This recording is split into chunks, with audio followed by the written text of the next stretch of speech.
Bonsoir à tous et à toutes. Bienvenue dans notre atelier 11, saison 2. Donc, vous suivez l'émission des sociaux engagés du média qui vous fait découvrir les travailleuses et les travailleurs du média TV au sens large. Je suis Antoine. Au-dessus de moi, ici, il y a Serge Victor. Salut Serge, comment vas-tu aujourd'hui? Salut. Eh ben ça va. On a également Michel qui est dans le chat qui va assurer un peu l'animation à l'écrit de l'émission. Salut Michel.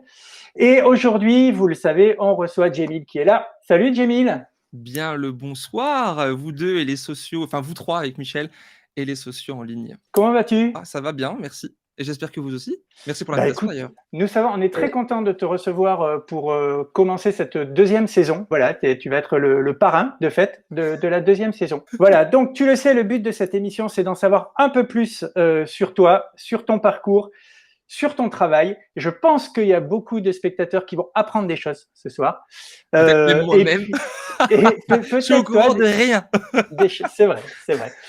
Et puis de ton travail, de ce que tu fais aujourd'hui, et puis de ta participation aussi aux médias. Comme d'habitude, l'émission se déroulera en deux temps. Dans la première partie, on va un petit peu dérouler ton CV, et puis un petit peu plus, on va discuter autour, bien sûr. Dans la deuxième partie, on parlera de ton travail aujourd'hui, on parlera du média, on parlera de ton engagement, on parlera de plein de choses. Tu demandais à Djemil comment il allait.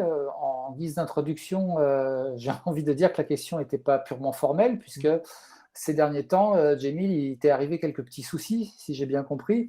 Donc, je te redemande comment ça va. Est-ce que tu t'es remis de ce qui t'est arrivé en manif, par exemple, et puis de ce méchant virus qui t'a attaqué à nouveau? C'est vrai que, bah oui, alors je vais bien. La vraie réponse, c'est je vais mieux. Parce que le mois d'août a été franchement bien costaud. Au-delà, même s'il n'y avait eu que le travail aux médias et sur mes propres canaux, et puis d'autres trucs que j'avais pris le temps de faire, enfin j'avais été engagé sur des choses, juste ça aurait été quelque chose de prenant. Mais alors là, le coup de la grenade et puis le Covid par-dessus, franchement, c'était chaud. Et encore, il n'y a pas plus tard que 2 jours, 2-3 jours, j'avais encore 39 de fièvre. Là, je pense en avoir un peu. J'ai pas pris ma fièvre aujourd'hui, ma température, pardon. Mais je pense un peu là. En fait, le Covid, le problème, c'est que ça peut durer longtemps. Et là, ça fait plus d'un mois que ça me lâche pas trop. Je vais mieux, bien mieux que le début du mois d'août, puisque la grenade a atteint mon crâne le 31 juillet et le Covid le 1er août. J'ai bien commencé le mois d'août. Maintenant, ça va mieux. Franchement, ça va mieux. Ouais. Eh ben, c'est important. Alors, oui, c'est ça, Loïc Beau 76. Bonsoir. Djemil a eu la chance d'avoir Oui, le vrai. Covid 2 fois. Exact. J'ai eu la première version et la dernière, tu vois. J'ai pas eu les mises à jour entre temps, mais voilà. Donc je risque d'ailleurs de tousser pas mal ce soir. Je vais faire attention, mais effectivement, la première en mars, en février 2020, à l'époque des grèves, etc. à Paris que je couvrais, tout ça, j'étais beaucoup avec des gens. Et puis, c'était pas la même période que maintenant. Et puis là, alors que je faisais très attention, mais bon. Alors, ce que je te propose, c'est qu'on reparte loin en arrière.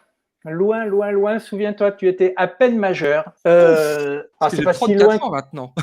C'est pas si loin que ça hein, quand on voit ta date de naissance. Hein. Tu étais à peine majeur que tu envisageais une carrière que tu as débuté d'ailleurs, hein, et qui n'était pas du tout une carrière de vidéaste, qui n'était pas du tout une carrière liée au diplôme que tu avais pu passer. Non. Puisque tu avais passé, je crois, un BEP de comptabilité et gestion commerciale, c'est bien ça? Très bien renseigné, effectivement. Je jouis de cette formation aujourd'hui. Qui ne me sert pas à grand-chose, mais effectivement, je l'ai. Et donc, du coup, tu décides, enfin, tu as envie, je ne sais pas si c'est une envie ou un besoin ou si on n'a pas le choix, de démarrer une carrière artistique dans le domaine de la musique et de la chanson. Ouais. On peut dire ça. Exactement. Alors, je ne sais pas, ça t'a pris à quel âge? Il y a plein de trucs je peux pas te dire, franchement, ça va dans tous les sens. Alors, pour ce point-là, dans ce sens-là, c'était quoi ouais, avant. J'étais déjà majeur ou pas? Moi, au niveau temporalité chronologique, j'ai du mal. Je te jure, je regarde toujours devant, c'est très con, hein, et j'ai du mal à me dire, Alors, attends, j'avais tel âge, etc. Ça se c'est trouve, tu pas sais mieux grave, que moi. on a les dates. Voilà, tu vois. Voilà. Tu es monté sur scène pour la première fois avec un DJ qui s'appelait DJ Cédric. Et c'était en 2005, donc tu étais à peine majeur. Ah bah voilà, tu vois, j'avais 17 ans, effectivement. Ouais. Et ben ouais. Ouais, en fait, j'aimais plutôt la scène. J'avais fait du théâtre avant, J'en ai Mmh. fait aussi après et le rapport avec le public a toujours été, pour moi, important. C'est aussi peut-être aussi pour ça que dans mon travail aujourd'hui de journaliste, il y a quand même quelque chose de très incarné quand même parfois de théâtral ou de sketch. Enfin, il y a des trucs, qui peut-être que vous allez le souligner plus tard, vous avez peut-être remarqué ça, mais Un peu. il y a ça. Bah oui et du coup, longtemps, je me suis, qualifié d'artiste et je me suis refusé de me qualifier de journaliste alors que je faisais ce travail déjà. C'est plus le cas aujourd'hui, mais déjà à l'époque, effectivement, j'étais attiré par la scène de toutes les manières possibles et la musique, bah ouais, parce que j'aimais bien chanter, j'aimais écrire, j'avais des potes qui étaient musiciens. On a fait un groupe, puis du coup, on a vraiment fait les choses, de manière complète, hein. On a plusieurs disques, on a fait plein de concerts et tout, On va en parler, des on va en clips, parler. On a le détail. j'assume.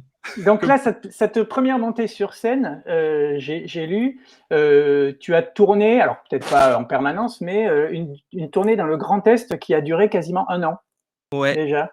Donc ça doit être très formateur quand même. Ah ouais, ouais, clairement. Surtout pour Mmh. la présence et l'élocution, Ouais. devant des gens, en fait.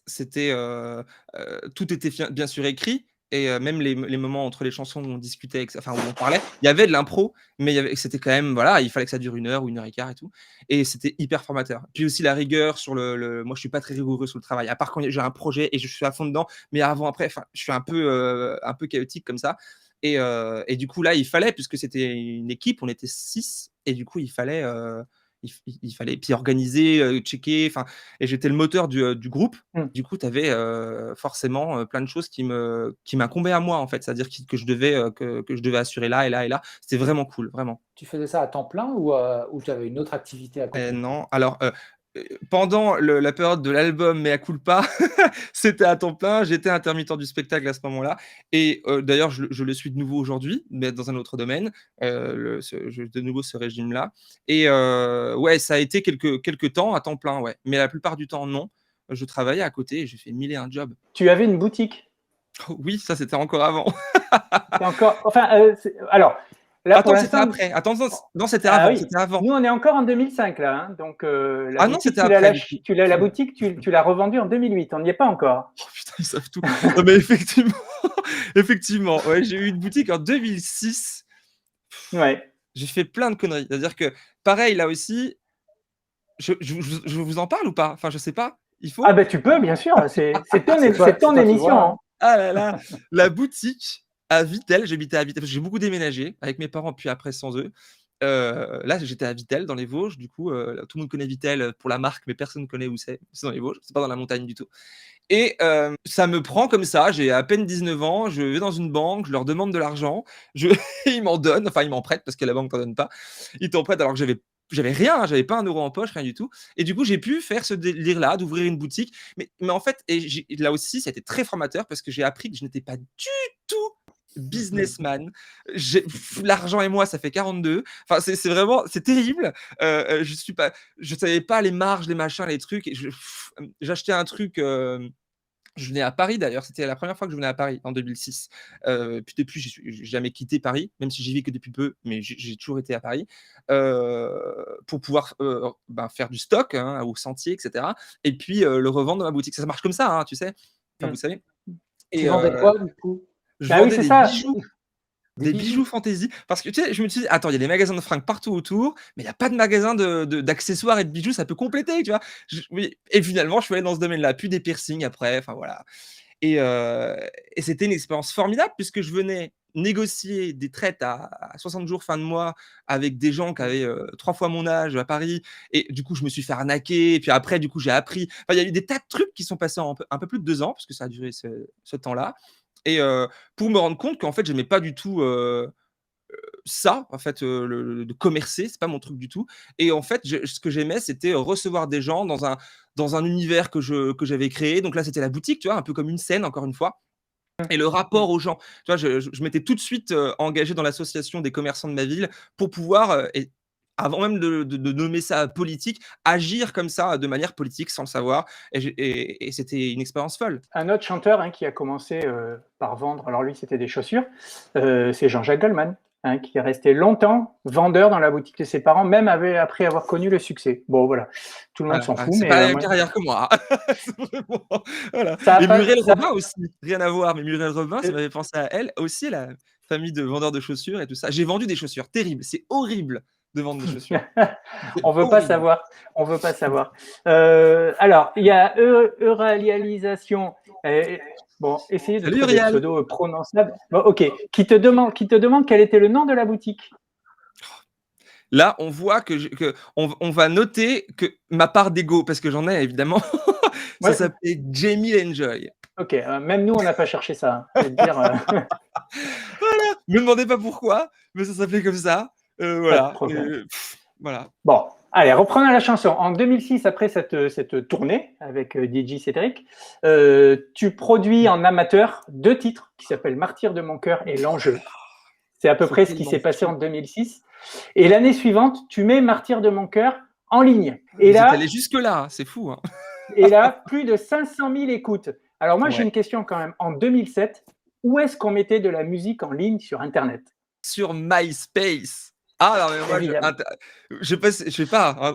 Enfin, les gens qui ont plus de 30 ans ont connu ce truc. C'était Ah oui. incroyable. C'était mieux que tous les réseaux sociaux d'aujourd'hui. Tu pouvais tout. Alors, c'était souvent un peu à l'instar des Skyblogs de l'époque aussi, Ouais. imbuvable au niveau d'image. Ça clignotait de partout. On pouvait tout modifier. C'était terrible. Mais c'était de la musique en fait. Tu pouvais y mettre de la musique. C'est un peu comme Bandcamp aujourd'hui, je pense. Ouais. Voilà. Et donc voilà. Et effectivement, des dizaines de milliers d'écoutes de ce titre à l'époque où il y avait moins de gens sur Internet qu'aujourd'hui. Et Bien sûr. c'était incroyable. Ouais, ouais. Et ça, c'est bien. Et du coup, tu décroches plusieurs articles dans la presse locale. Ton titre est intégré dans des playlists de web radio. Ouais. Et il y a une communauté de fans qui se crée autour de ça. Et il y a même un forum qui se Oh crée putain. à l'époque. Et alors, il a pris cher le forum quand même, parce qu'il est Ouais, je d'époque pense. aussi. Je sais pas. Il est encore existant. Il est encore existant. On n'a pas créé de compte pour aller voir ce qui se disait dessus, mais il existe encore. Donc, finalement, c'est quand même un beau début tout ça, parce que c'est assez prometteur. Et du coup, l'année d'après, tu sors un single avec gravé, pour le coup, un CD physique, un CD augmenté avec donc le clip, je suppose, qui était livré avec. Ça se faisait beaucoup aussi à l'époque, une partie musique et une partie en CD-ROM, hein. Une partie en CD-ROM, ouais. Tu en vends à peu près 700 et le single s'appelle Rêve. Ouais. Ah oui, c'est vrai. Oh, j'avais zappé ça. Ouais, ouais. Incroyable. J'ai l'impression d'être si vieux d'entendre ce genre de choses, je vous jure, c'est terrible. Mais ouais, ça s'appelait Rêve et le clip, on l'avait fait dans les Hauts-de-Vosges ou en Alsace, je sais plus trop. Mais j'assume complètement tout ça, hein, mais c'est une autre vie, quoi. C'est fou, c'est si loin. Et alors, du coup, c'est un peu la profession. Un clip à l'époque. Pardon. Mais figurez-vous que le financement participatif, le crowdfunding, comme disent les macronistes, existait déjà. Et maintenant que vous me parlez de tout ça, là, je me rappelle que ouais, déjà à l'époque, en fait, alors, c'est pas la même chose qu'aujourd'hui, mais j'avais réussi à avoir une communauté de gens qui me soutenaient sur Internet et ils avaient financé ce clip. Puis après, il y a eu un album et tout, et le clip d'après, des milliers d'euros qui m'ont été généreusement donnés par des gens qui croyaient en ce que je leur proposais. Et c'était... on va en parler, ne t'inquiète pas, on va en parler. Oh là là, mon Dieu, je sais pas si...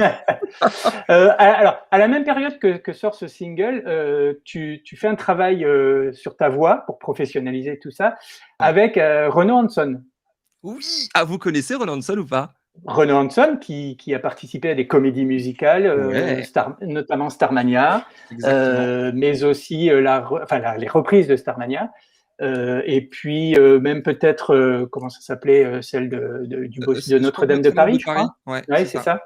Voilà. Il a bossé avec des tas de gens, justement avec on va pas citer ça sert à rien, on va se la péter comme ça, mais des tas de gens incroyables de la chanson française. Ouais, c'était une rencontre ouf aussi à ce moment-là. Et donc c'est cette année-là que tu décides de vendre ta boutique et tu pars t'installer à Nancy. Ouais. comme tout bon Euh, Vosgien qui se respecte, on va à la monte à la ville. ville, à la ville, Allons-y. c'est ça. Voilà. Voilà. Voilà. L'année d'après, tu réenregistres de façon un peu plus pro Martyr de mon cœur et tu le sors en single sur le plateforme digitale en phase B, entre guillemets, de rêve. Ouais. Alors, on va regarder tout ça. Il y a 2 titres aussi que tu produis mais qui sortent pas tout de suite et qui sont juste diffusés dans une émission de radio sur la FM. 2 titres qui s'appellent Je suis là et Virtuel. Ah oui! Oh là là, mais mon Dieu, tout ça, j'avais zappé. Et après, il y a peut-être un petit passage à vide jusqu'à ce que tu rencontres un musicien, je crois avec qui vous allez travailler ensemble pendant longtemps, qui s'appelle Yannick Muller. Exactement. Vous faites 2 scènes en acoustique, une à Nancy et une à Paris au Sentier des Halles. Ça commence à devenir sérieux.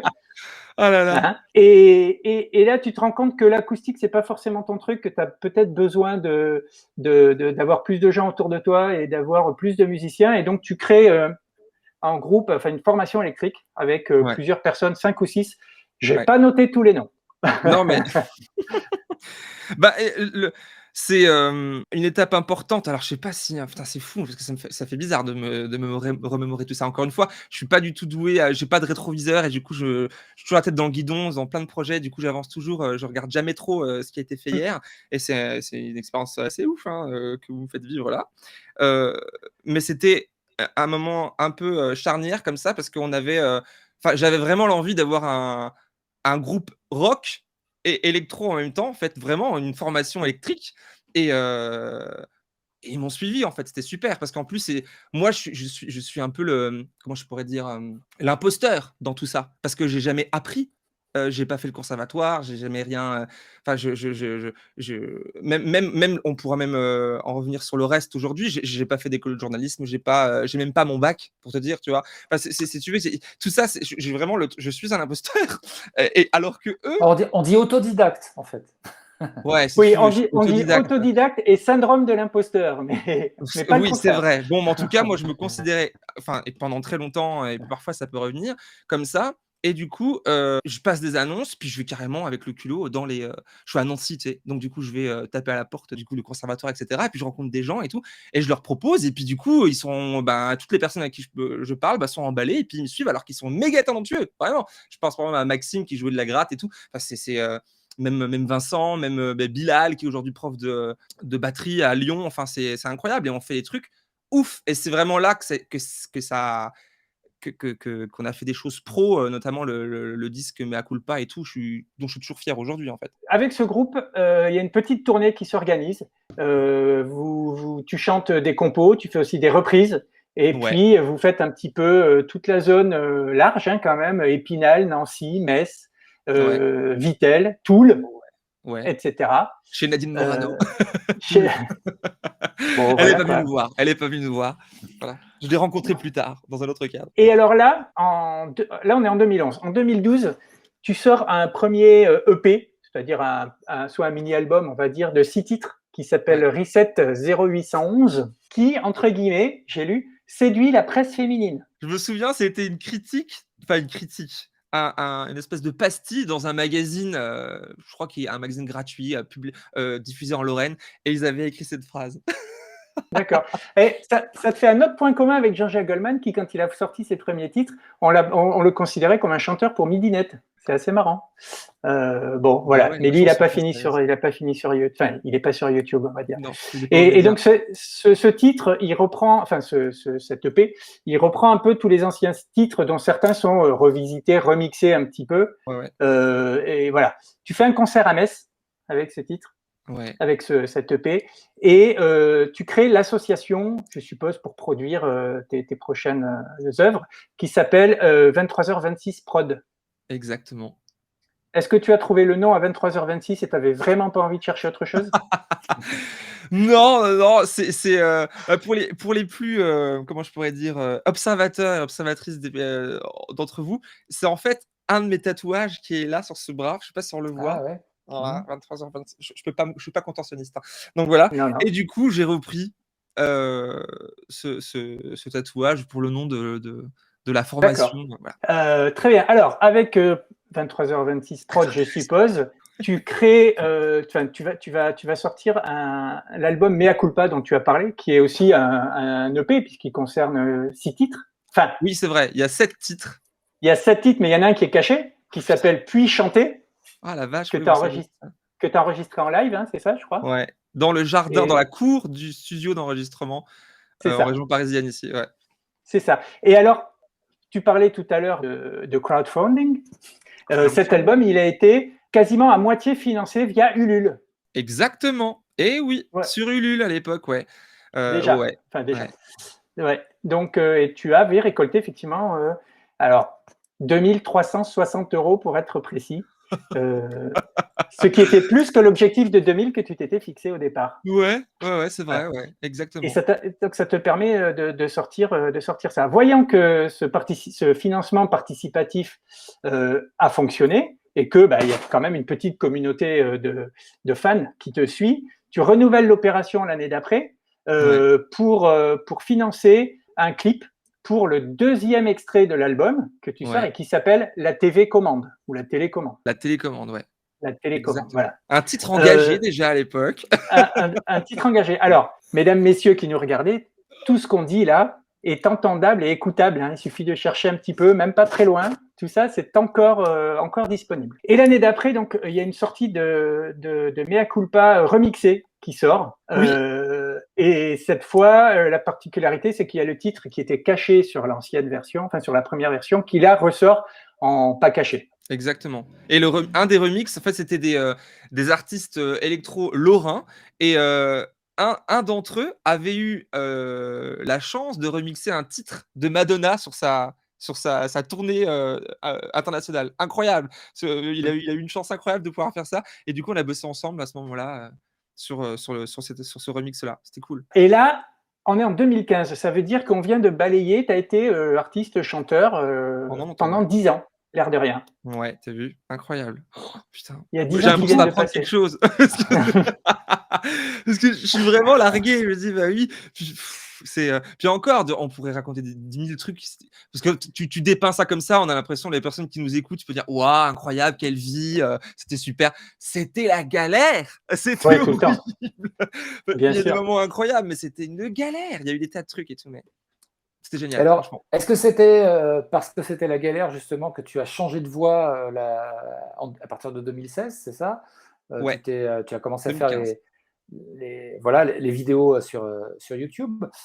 Donc, on va en parler après. Mais Ouais, moi, ce que j'ai envie de te demander maintenant, du coup, c'est où tu en es par rapport à la musique. Parce que visiblement, il y a eu cet album et l'album remix à ce moment-là.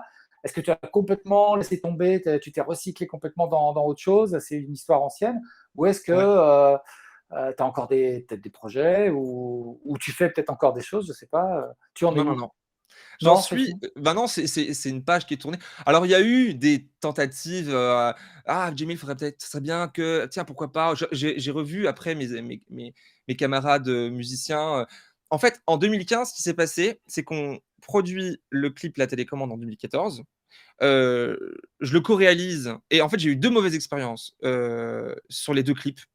Avec un grand A qui était le titre d'avant, qui avait bien marché et tout. Et celui-ci, les deux réalisateurs, c'était des plaies, enfin horribles. Horrible, une expérience compliquée et tout, alors qu'on avait de la chance d'avoir une couverture médiatique locale, bien évidemment, mais intéressante. J'étais invité sur le plateau non, des sujets, pardon, diffusés par France 3 et tout. Donc c'était cool, on pouvait avoir des moyens un peu. On avait un public parce que même si tu n'as pas de moyens, quand tu es artiste, quand tu produis des trucs, l'objectif c'est qu'ils soient que tes œuvres atteignent les gens en fait. Voilà. Donc il y avait cette chance là. Mais au sortir du second tournage de ce clip-là, La Télécommande, dont je suis encore très fier aujourd'hui, je suis lessivé, quoi. Et du coup, je me dis: «Allez, vas-y, je veux plus faire ça, je suis fatigué, j'ai envie de rebosser comme avant, pourquoi pas, regagner de l'argent normalement», enfin, c'était super dur. Donc à ce moment-là, je crois que j'ai trouvé un job dans un truc qui vend des bagels. Horrible aussi, ce passage-là. Puis après, j'ai servi des cafés chez UGC, dans le bar de l'UGC, avant de déménager à côté de Genève. Et là, c'est une autre étape de ma vie, de ma carrière. À ce moment-là, c'est vraiment une fracture quand je suis arrivé à Genève, j'ai pas habité à Genève, j'ai habité dans la banlieue française de Genève, parce que Genève, c'est vraiment une enclave en France, pour ceux qui sont un peu calés en géo. Et là, il y a d'autres trucs qui sont passés ensuite. Effectivement, YouTube, effectivement, mon engagement politique qui a pris un autre tournant. Et bon, j'imagine que tu as des choses à me sortir, mais je sais pas. Oh bah, là, plus trop, parce que Voilà. là, on rentre on va dire, dans ta période d'activité actuelle. Voilà. Donc, ça va être moins surprenant, on va dire. Mais Ouais, quand là, même, c'était surprenant, hein. Moi, j'ai chaud. voilà. C'est Euréalisation qui dit dernièrement Emmène-moi là de Louane Mancho. Effectivement, j'avais zappé ça. Que Louane Mancho, c'est une youtubeuse, une amie qui est youtubeuse et qui a fait un titre comme plein de vidéastes font parfois et qui est super sympa à écouter, frais pour l'été. Et du coup, elle m'avait proposé de participer au chœur. Et effectivement, tu me vois dans la vidéo, dans le clip, et à faire les chœurs, j'étais à fond et tout. Donc effectivement, c'est pas tout à fait parti. Il y a quelque chose qui reste. Bon, et c'est pas la chanteuse Louane, hein, C'est pas Louane la chanteuse, c'est Louane Voilà. Mancho. Autre chose. Allez voir, c'est vachement sympa. Alors, tu disais que c'était une youtubeuse, mais est-ce que toi, tu te considères comme un youtubeur, justement, maintenant? J'ai cru comprendre que tu n'aimais pas le terme. T'as vu comme il sait faire hein les bonnes questions au bon moment. Non, non, je me considère pas comme youtubeur, même si ça a du sens quand même, parce que même si on n'appelle pas les gens qui bossent à la télé des téléviseurs, tu vois, c'est un peu bête, parce que c'est ça, c'est un canal YouTube. Et ça a du sens pourquoi? Parce que il y a des codes propres à la plateforme que tu respectes de gré ou de force pour le tuyau il est comme ça, bah toi t'es comme ça aussi quoi. Donc du coup voilà, donc en ça on pourrait me qualifier de youtubeur, je le prends pas mal. Et puis aussi parce que voilà, c'est un terme qu'on utilise comme ça. Mais moi, je me qualifie pas de youtubeur, non. Tu préfères reporter engagé? Ouais, effectivement. Oui, reporter parce que le reportage, c'est ce que je fais depuis plus longtemps. En fait, j'ai commencé par ça avant vraiment de faire un travail journalistique de manière claire, tu vois, enfin de manière plus précise. Mais ouais, reporter ou journaliste, c'est des choses c'est des adjectifs qui me conviennent mieux aujourd'hui. Ouais. Et l'engagement, ça t'est venu comment, du coup? Parce que on a vu ton parcours avant, donc d'un BEP, puis commerce, une boutique, la musique, etc. Jusqu'à présent, on a vu aux médias surtout des gens qui étaient passés par les universités, Sciences Po. Alors, on se dit tout de suite, bah oui, ils sont politisés, voilà. Mais toi, du coup, tu t'es politisé comment? Alors, il y a plusieurs réponses. Déjà, j'ai un souvenir. Alors, je vous l'ai dit au début, je suis pas du tout doué pour repasser les trucs d'avant. Là, c'est derrière, c'est loin, je sais plus. Mais j'ai quand même un souvenir. J'ai 12 ans, je suis au collège et je réactive en faisant chier la documentaliste du CDI le journal, le journal du collège qui s'appellera le Pervis Express parce que le collège s'appelle le Pervis. Le collège qui n'existe plus aujourd'hui d'ailleurs, dommage. Et le collège, pas le journal. Et, et j'ai écrit un article, je sais plus trop comment, ce qu'il contenait, mais sur le racisme, en reprenant la main que vous connaissez, hein, la main touche pas à mon pote, la main jaune de SOS Racisme. Et du coup, voilà, tu vois, ça a commencé comme ça. Alors à ce moment-là, je me dis pas politisé. Le mot politique, il n'est pas venu tout de suite, c'est venu bien plus tard, mais c'était déjà, je pense, présent. Et puis donc j'étais politisé, tout du moins sensibilisé aux causes de la justice ou sociale, ou avant même, encore une fois, de nommer ça comme ça, parce que la vie de mes parents, la mienne, du coup, par ricochet, était sacrément à chier quand même. Tu vois, c'était, je le dis comme ça parce que c'était ça. Mon père, il a quitté la Turquie dans les années 80, il a migré en France. Ma mère, elle a élevé ses 7 enfants. Moi, je suis le premier des 7 à la maison. On a déménagé énormément au gré des opportunités de travail de mon père qui était bûcheron, carreleur. D'ailleurs, moi aussi, je l'ai été bûcheron, carreleur et, et maçon toutes mes vacances et le soir et le week-end. Et du coup, voilà, il y a ça, il y a cette précarité-là. À la maison, les livres, il n'y en avait pas. Et c'était même interdit par mon père, qui, moi, j'aimais ça. Et c'est une histoire que je raconte maintenant de manière assez OK, tu vois, parce que c'est quelque chose qui est là, et voilà, et parce que c'était pas pour les garçons, c'était même au-delà des garçons, c'était pas pour nous, en fait. C'était pas pour, nous, on devait bosser, en fait. On n'avait pas le temps à autre chose, et mes parents, c'est ça. Donc du coup, ma politisation, je pense qu'il vient de là. La seconde réponse, c'est adulte. C'est Twitter qui m'a politisé. Ma curiosité m'a amené sur ce réseau social-là en 2004, je crois, un truc comme ça. Début des années 2000, en fait, 2005, je sais plus trop. Quand je suis arrivé à Nancy, peut-être 2008. Bref, dans ces eaux-là. Et j'ai rencontré des gens plus âgés, un peu comme la documentaliste de mon collège ou la bibliothécaire qui faisait le bibliobus dans mon village, hein, et du coup, avec qui ou les voisins de mes parents qui étaient parisiens, qui venaient que pendant les vacances, et qui étaient d'une autre classe sociale avec qui je sympathisais parce qu'ils avaient des choses à me raconter, ils avaient des livres dans leur voiture, c'était incroyable, tu vois. Et du coup, là, sur Twitter, j'étais adulte, j'étais plus chez mes parents, et je pouvais rencontrer des gens comme ça, vraiment, autour de tweets apéro. Je sais pas si ça vous dit des trucs, mais on faisait des tweets apéro. Et du coup, c'est là, vraiment, en 2019, en 2010, à Nancy, où vraiment, j'ai parlé politique, vraiment en sachant que je faisais ça. Et puis voilà. Et la suite, quoi. Alors, du coup, Chaotique, hein.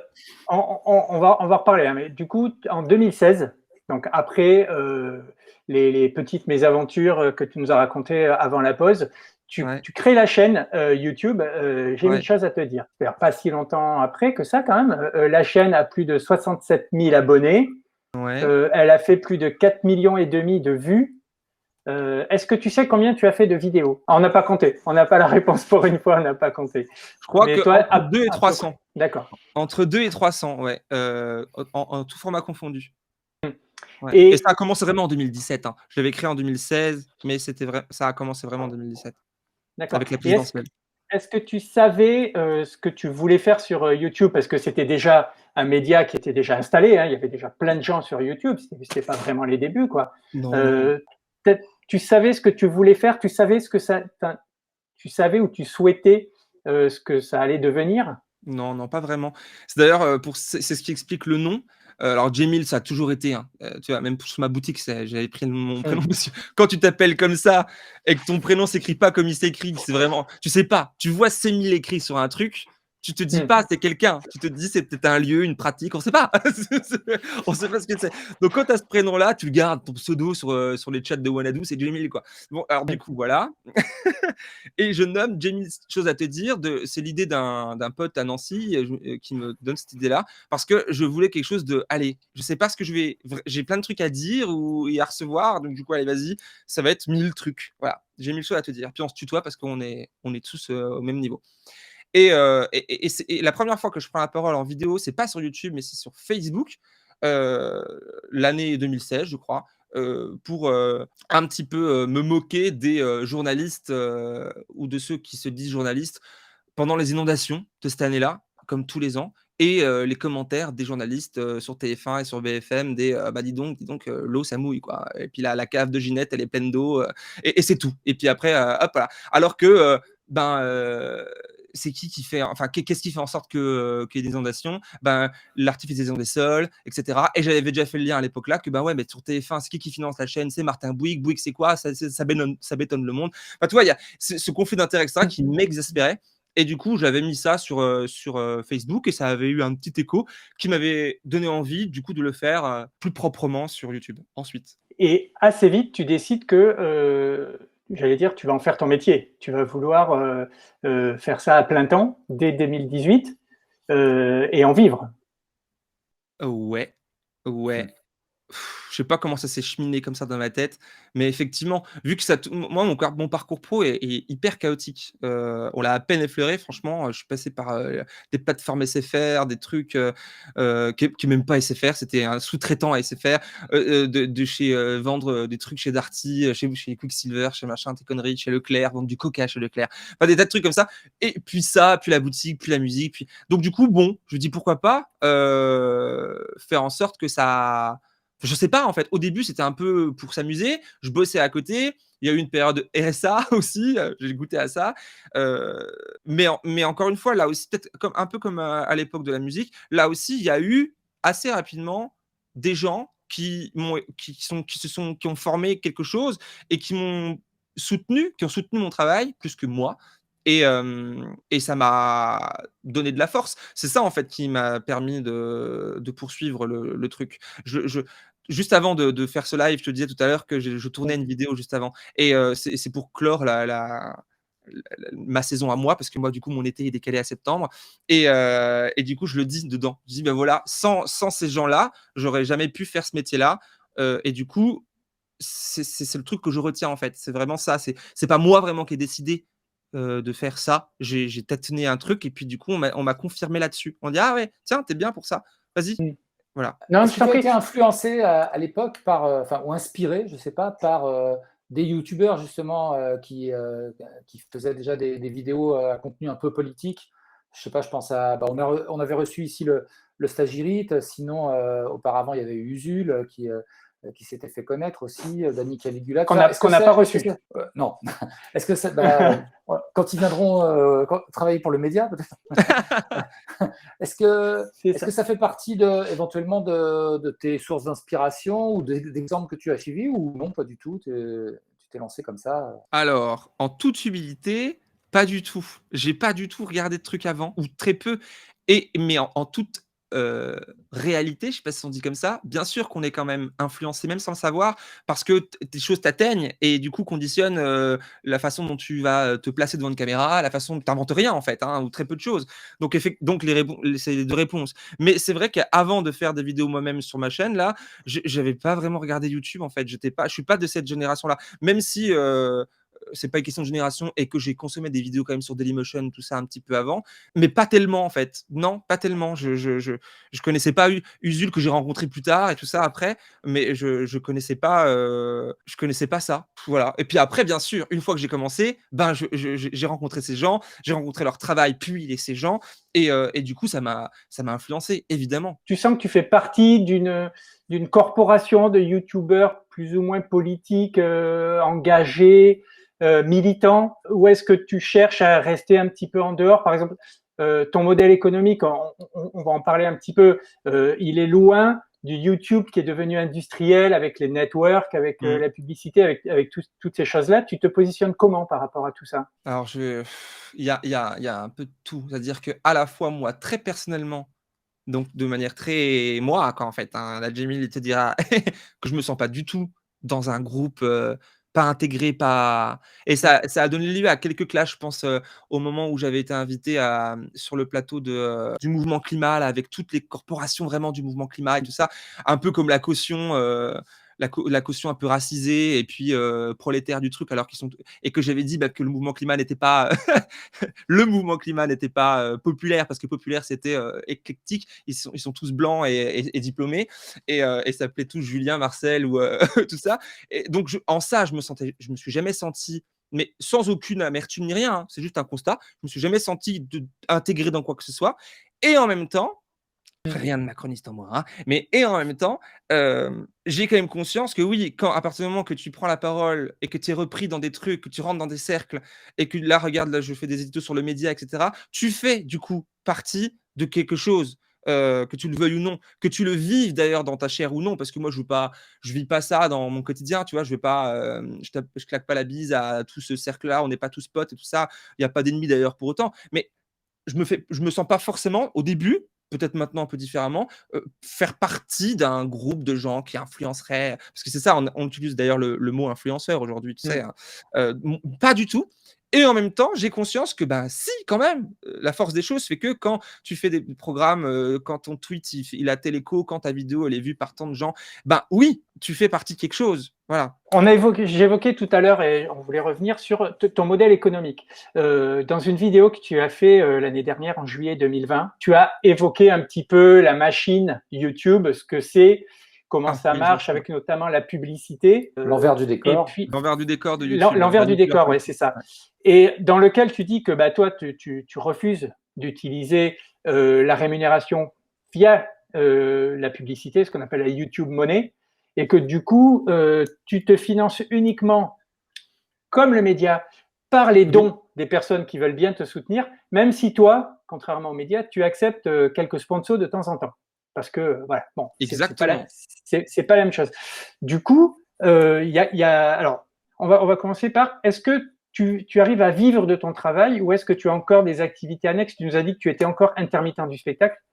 Donc, tu bénéficies encore peut-être du statut d'intermittent qui te permet de finir les mois. Alors, pour être tout à fait transparent, je Tu suis peux ne pas intermittent. répondre. Oh Pardon, non, tu mais peux ne je pas réponds, tu sais, répondre. franchement, en plus, je pense que c'est intéressant parce qu'on pose, les gens doivent se poser la question, comment ça fonctionne et tout ça et moi, je suis intermittent du spectacle, mais sans faire de spectacle. Enfin, à part celui-ci. C'est-à-dire que alors je m'explique assez, précisément, heu, je ne reçois d'argent à part quand je fais une sponsor, mais c'est pas une sponsor, pour te vendre des culottes ou des, stylos. Ça va être, J'achète pas un de culottes. truc, on achète pas de culottes, c'est encore mieux de te libérer et si tu veux, voilà. Mais des Comment stylos, oui, beaucoup. des stylos, pas mal, c'est vrai. J'avais fait une sponsor avec une association qui s'appelle Hello, pas non, comment elle s'appelle? Lesa, pardon, et avec qui on a fait une vidéo autour du bois terre-paille. Enfin, tu vois? C'est des choses qui restent dedans, qui restent dans la politique. C'est pour ça que j'ai dû faire 3 sponsors, en fait, hein, dans ma vie, hein, pour l'instant, hein. Je crois que précisément 3. Et donc pour revenir à le mode donc c'est pas ça mon modèle économique. Le modèle économique, c'est les Oui. dons. Uniquement ça. Pendant longtemps, ça a été Tipeee, mais Tipeee, c'est des gros, comment je pourrais dire pour pas être C'est voleurs, problématique. profiteurs, je ne sais pas et pas des gens Ouais. donc ils prennent, et puis c'est pas très propre. J'y suis toujours parce que je peux pas enlever les quelques centaines d'euros que les gens veulent me donner là. J'en ai besoin, sinon je ne mange pas, sinon je produis pas de vidéos et le reste, c'est sur Hello Asso ou j'ai créé une association qui s'appelle Mille et une choses, l'association Mille et une choses, qui, elle, est mon entreprise. C'est-à-dire que l'association récolte les dons des gens et elle est habilitée à m'engager en tant qu'intermittent du spectacle, vois-tu? Et donc c'est Très pour bien. ça que je suis intermittent. C'est grâce aux gens qui fait en donnant de l'argent, qui finance mon SMIC parce que je vis en fait à peu près avec un peu plus que le SMIC, pas beaucoup plus, mais c'est à peu près ça. Et du coup, ça finance cette machine-là qui fait que ben, je suis intermittent du spectacle et que je bénéficie de ce formidable régime. J'ai la Sécu, alors que pendant longtemps, j'avais plus de carte de Sécu parce que j'étais à mon compte avant. Et quand tu es à ton compte, hein, tu n'as pas de filet social, tu as d'autres trucs tout pourris, là, le RSI, machin, qui Le ne répond RSI, ouais. jamais. Voilà, enfin, toi-même, tu sais. Ouais, des plein de trucs comme ça. Là, c'est un vrai travail. Je suis vraiment heureux de pouvoir bénéficier de ce statut-là. Ça a peut-être changé avec d'autres dans les prochaines années. Hein, la plupart des choses que j'ai pu faire professionnellement, ça n'a pas duré des années. Je change vite ensuite. Je ne sais pas comment ça va virer. Mais mon modèle économique, c'est ça. C'est les dons. C'est tout. Et c'est vraiment que comme ça que ça fonctionne. Et ça fonctionne je vis comme ça depuis 2018. Avant, je te disais, j'étais près d'une année au RSA. Je suis hyper transparent avec vous, hein. Et l'année d'avant, j'avais du chômage parce que j'avais travaillé, notamment en Suisse. Et ouais, et je peux dire que le chômage était assez sympa. Donc ça m'a permis le chômage plus le RSA, de bosser à fond sur YouTube et la communauté qui s'est créée m'a rattrapé un peu au vol parce que j'en ai tellement. Là, je me confie, hein, mais j'en ai tellement chié au moment du RSA. Tu vis pas au RSA et j'avais pas assez de gens. Donc, je slouais mon appart en Airbnb. Enfin, la misère totale. Je faisais des jobs à côté. Et j'allais squatter chez des potes pour faire le montage de la vidéo que j'ai faite la veille dans mon appartement. Enfin, aujourd'hui, je suis sorti de ça grâce à ce modèle économique. Ça fonctionne. Et la preuve, avec le média ou d'autres qui peuvent faire des choses encore plus extraordinaires parce qu'ils ont une communauté plus grande. Mais je suis tellement fier de ça et en même temps heureux de compter sur ces gens, sur ces personnes-là. Mais je suis tellement redevable, c'est incroyable. Merci beaucoup. Alors, dans le chat, Cory, alors Cory, si vous ne savez pas, c'est le chargé des relations avec les sociaux qui travaille aux médias, nous informe qu'aux médias, ils ne vendront pas de culottes. Mais par contre, qu'ils ont quand même des idées de goodies. On a hâte de voir ça. En ce moment, tiens, on va parler un peu d'actualité en relation directe avec tout ce que tu viens de dire. Il y a notamment sur Twitter, et évidemment ça touche la communauté des vidéastes, on va dire, il y a le drama Tipeee. Ah oui, Tu as, bah oui, oui. dû en entendre parler. Ah Alors bah pour ceux oui, qui ne oui. savent pas, je vais essayer de résumer vite fait. Je crois que c'est sur France 2 qu'il y a eu un reportage qui est passé en complément d'enquête, je crois, hein, sur Tipeee. Et l'un des responsables de Tipeee a déclaré, quand on lui disait que quand même Tipeee servait à soutenir des chaînes ou des projets plus que limite, hein, qui pouvaient être des sites qui génèrent qui diffusent des fake news, des sites racistes, des sites antisémites. Donc il s'est expliqué en disant qu'il assumait complètement et que tant que les sites n'étaient pas condamnés par la justice, il ne voyait pas où était le problème, au nom de la liberté d'expression. Alors, on ne va pas refaire le débat ici, mais du coup, il y a beaucoup de vidéastes connus qui sont montés au créneau, à part un, mais là aussi, c'est pas le sujet. On va. Qu'est-ce que Balance, balance, On balance. dit les noms. Alors, c'est Bruce de la chaîne Y Penser parce qu'on s'est rendu compte qu'il était à une époque, enfin qu'il était depuis longtemps actionnaire minoritaire de Tipeee. Ah Voilà. oui, j'ai vu, ouais, effectivement. Bon, Donc, tu vois, on lui conflit jette d'intérêt. pas la pierre parce que l'histoire doit être quand même bien plus compliquée que ça. Peut-être qu'il a quand même été maladroit dans sa com. Bref, du coup, donc tous les gros vidéastes sont en train de communiquer pour dire qu'ils quittent Tipeee pour aller sur des plateformes équivalentes comme Utip, par exemple, etc. Toi, est-ce que tu as une réflexion par rapport à ça? J'arrive à la question à un moment. Est-ce que toi, tu as une réflexion par rapport à ça? Tu as envie de quitter cette plateforme aussi, d'entraîner tes soutiens là-dedans, Ouais. sachant que le risque, c'est toujours d'en perdre?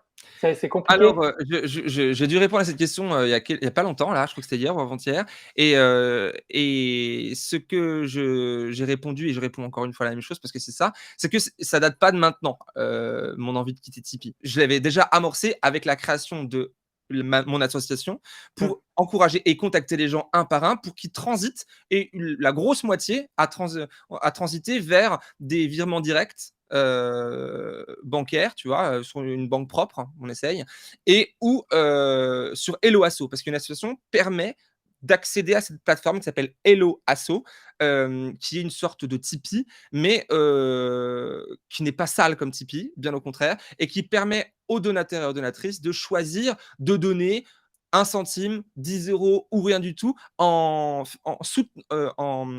frais, tu vois. Tu peux donner juste 1 euro à ton artiste ou je ne sais quelle personne que tu soutiens sans soutenir la plateforme ou en soutenant. En fait, tu es libre et c'est bien plus clean, je trouve. C'est un peu comme les prix libres dans des bars associatifs, tout ça, que Tipeee, qui est une grosse machine à fric qui n'a apparemment pas de valeur, tu vois, ou alors si, mais pas les nôtres.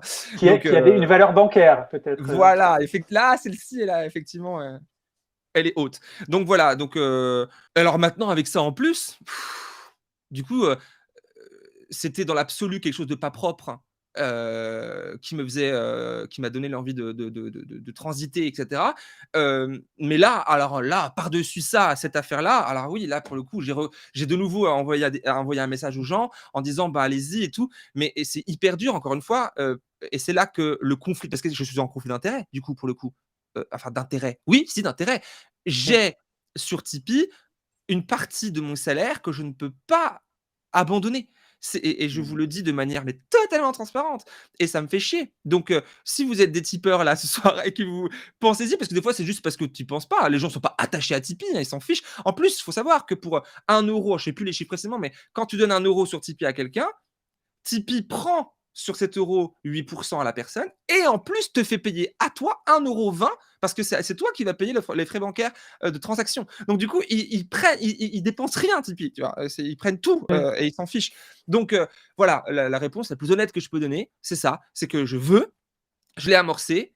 Là, j'aimerais vachement du coup fermer la plateforme, la page mais je ne peux pas parce qu'il y a encore cet argent-là qui est important pour remplir mon frigo et produire mon travail. Absolument. On souhaitait savoir un petit peu comment toi tu travailles, parce que tu fais quand même, tu produis, on va dire, du contenu qui est de plus en plus qualitatif. Alors au passage, on peut raccorder avec le fait que l'argent que te donnent tes soutiens, ça va aussi, je suppose, évidemment, en partie dans le matériel, et le matériel de qualité, ça coûte cher, il faut le renouveler régulièrement. Des fois, on se le fait tabasser par la police quand c'est pas nous-mêmes. Là, tu nous as montré, hein, enfin, tu sortais d'un tournage exactement au même endroit, donc on avait un petit peu, tu as un vrai micro avec un pied, enfin, tu as un équipement de studio professionnel, on va dire. Voilà, Oui, le oui, oui. voilà. Là, c'est tout propre autour, mais vous voyez pas les likes, les mousses, les machins, les caméras, Voilà. oui, les retours. Ouais, On voit Louise Michel, faut le on voit dire. Louise Michel derrière. Là, Voilà, c'est juste le derrière. ouais. Ça, c'est quand même important. Donc, du coup, alors là déjà, rien qu'à ce moment-là, il y a plusieurs questions qui se posent. La première, c'est est-ce que tu travailles en équipe ou est-ce que tu fais tout seul? À 95 je fais tout seul.